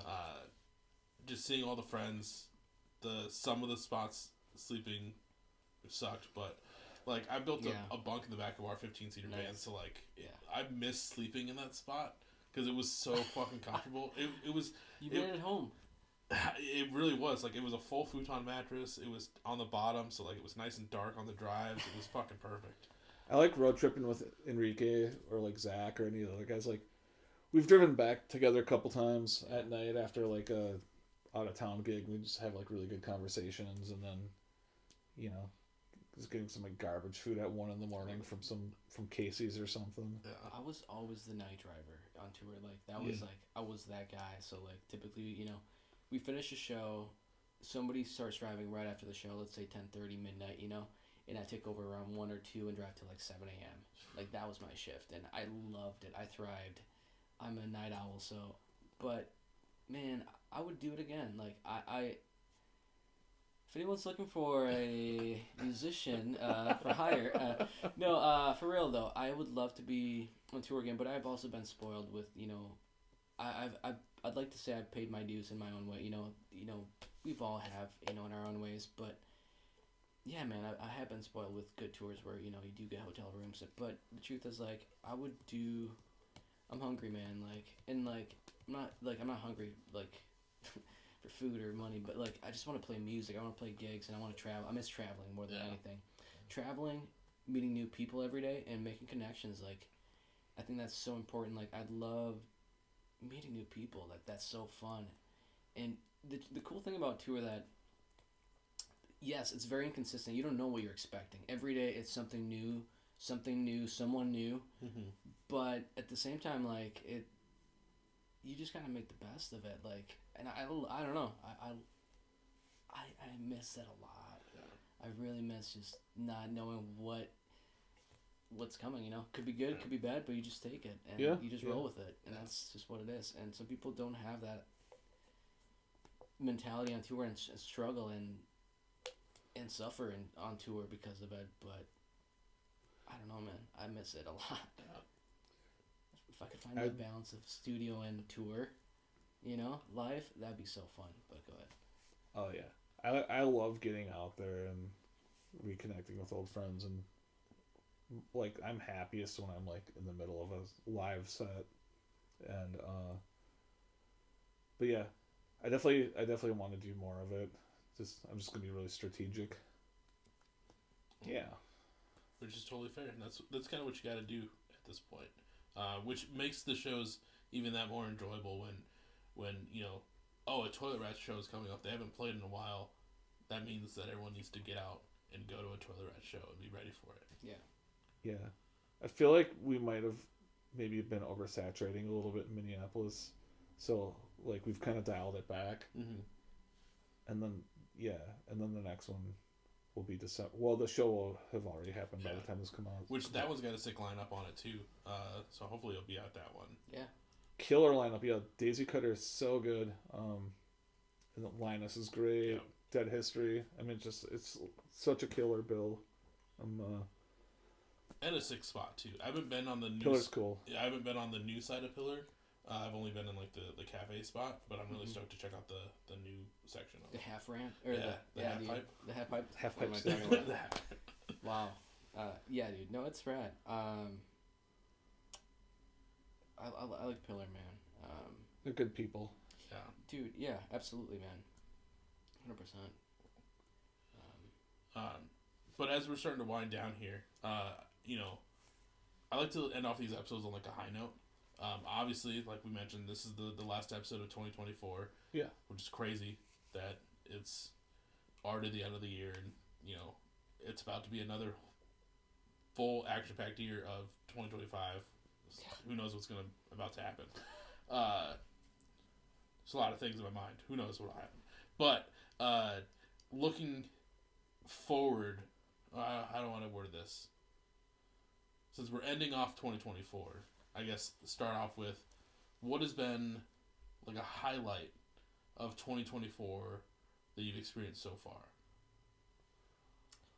Off the top of my head, technically it was still 2023, but we did play a show, a New Year's show last year, whatever, however you want to look at it.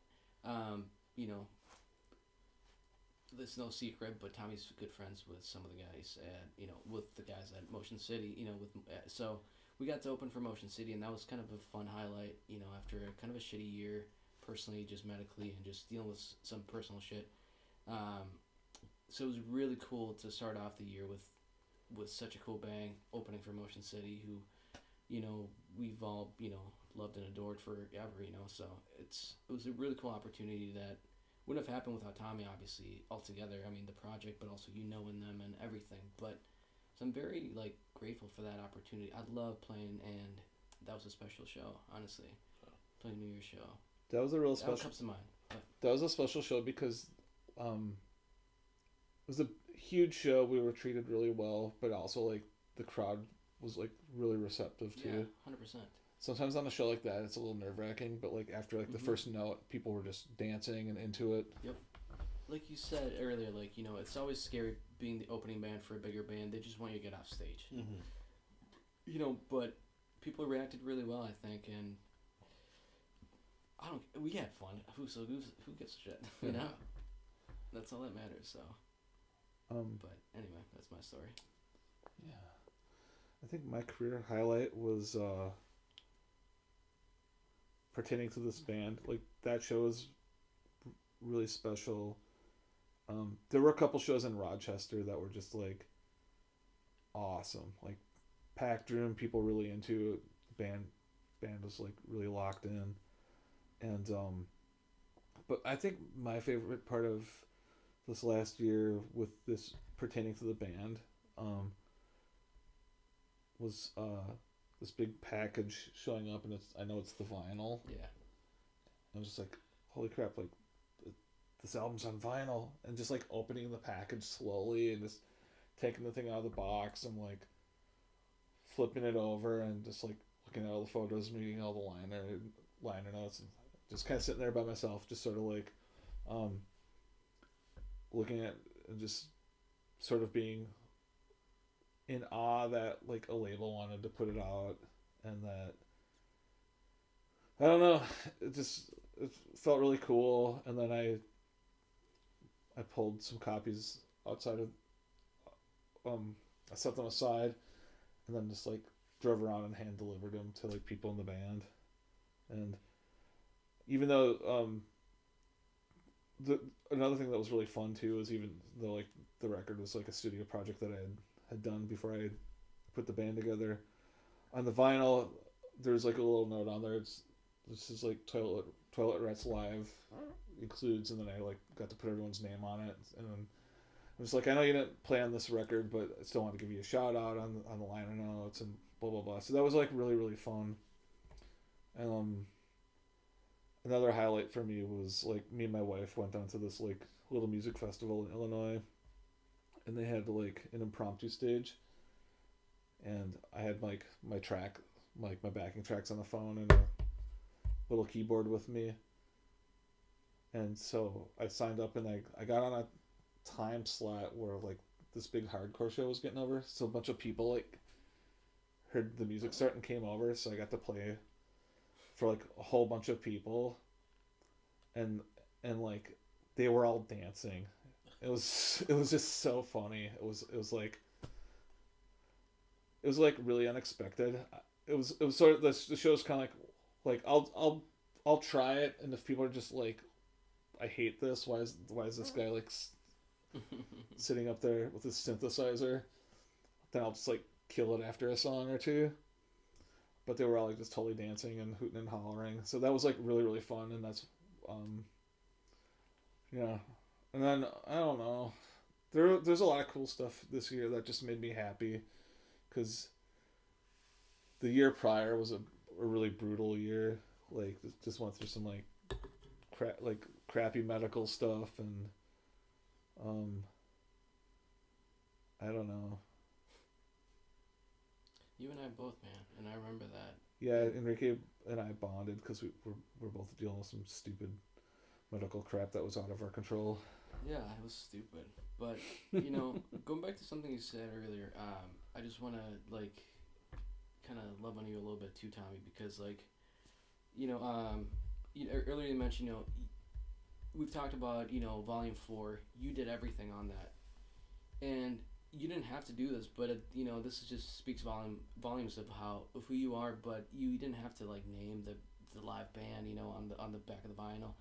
But you wanted to, in a way, honor us or whatever. But I just think that's personally, like, I'm not on the record, and my name's on it, and I'm so honored that I was, a part of it in one way or another. And I think that it's cool, and it speaks volumes of how rad you are, but how inclusive and how loving and how intentional you are with people, and how you are all about community and bringing people together. We didn't know the band didn't know each other at all, and you brought us all together. Now we're all brothers, and I think that's super special. And honestly, that's another cool thing that I think this year, I think we've all bonded and have grown closer together. And I think that's really special, and I think that's really cool.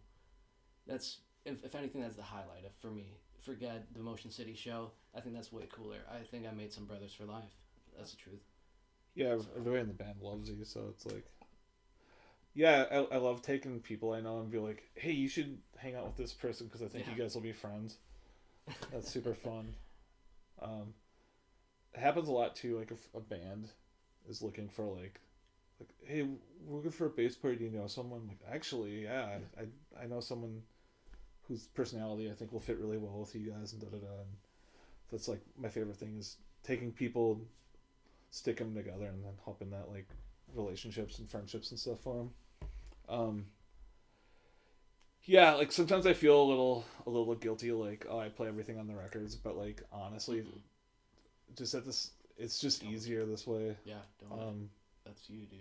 Like, and I know that's like a lot of bands operate that way too, where the record is one or two people, but then the live band they fill it out with some of their friends. Mm-hmm. And just like logistically and cost wise, and like with my very challenging schedule, it's just like easier to do it that way.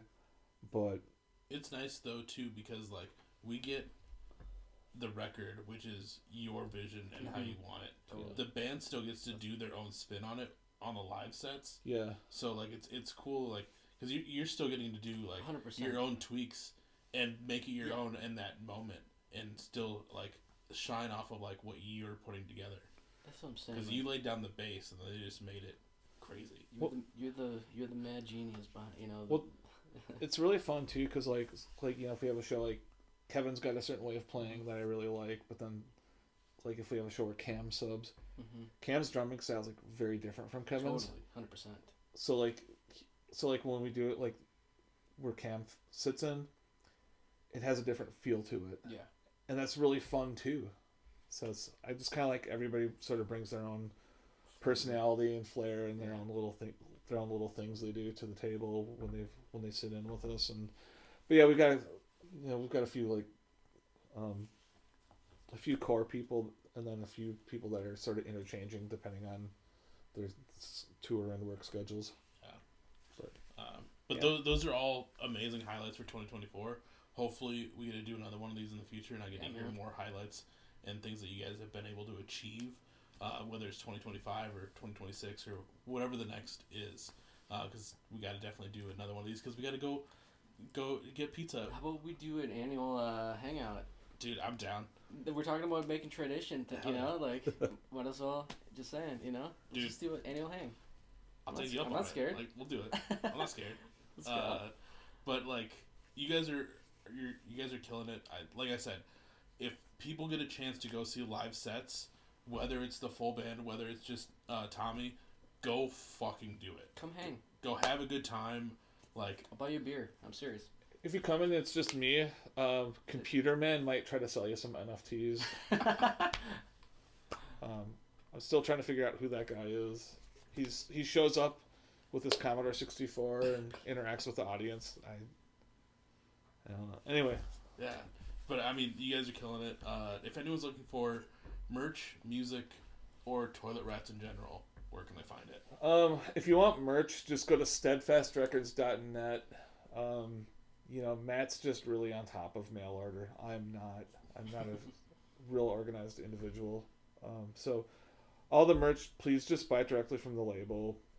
I know people are always like, if I buy it from the band gets more of a cut, but Steadfast and I just have like this total like Fugazi 50-50, handshake, if you pay Matt, he'll give me a cut, don't worry about it. But Matt's just going to deal with mail order, where I'm going to forget to mail it to you for 3 weeks. Or come to a show and then you'll get it immediately. Yeah. But I'm always out of t-shirts, and I just can never seem to get my stuff together. So, I think I saw too, you guys just started getting new patches. Are those also up on the Steadfast website? I'll have the patches at the shows. Okay. And it worked for those. You gotta come to the show. We'll have albums and patches at the shows. I was thinking about maybe making like shot glasses or coffee mugs or something too. We'll see. Koozies. Yeah. Yeah, we should definitely do some koozies. They're easy enough. And then like all the music, it's on all the streaming spots. And if you do want to throw us a few bucks, we have it on Bandcamp too. No pressure, but if you want to, that helps me like pay for my Pro Tools subscription and stuff, so I can keep making more songs. So. Well, depending on where you found this episode, whether it was Facebook, Instagram, Twitter, Threads, Blue Sky, or you watch, there's so many now. It's hard to keep up. Or you watch the YouTube version, you got to see their lovely faces like I did today. Hit those hyperlinks. Go follow them. Go follow Toilet Rats on all the socials. Be ready for new music. Go listen to the Redux if it's out. If it's not out yet, go get your pre-order, which should also hopefully be in the description below. Go get copies of Toilet Rats 4. Be ready for Toilet Rats 5 or whatever it's going to be called for the future. And just be ready for everything that Tommy and the Rats have coming up. Well, thanks for hanging out. We went on for a while, but hopefully you're still hanging with us. If you made it this far, thank you. And thank you, Mike. Appreciate it. Thank you for having us, bro. Dude, big thank you to both of you for coming through. Oh, man. I appreciate it. We'll finish up these beers, and I'll catch everyone on the next episode. Cheers. See ya.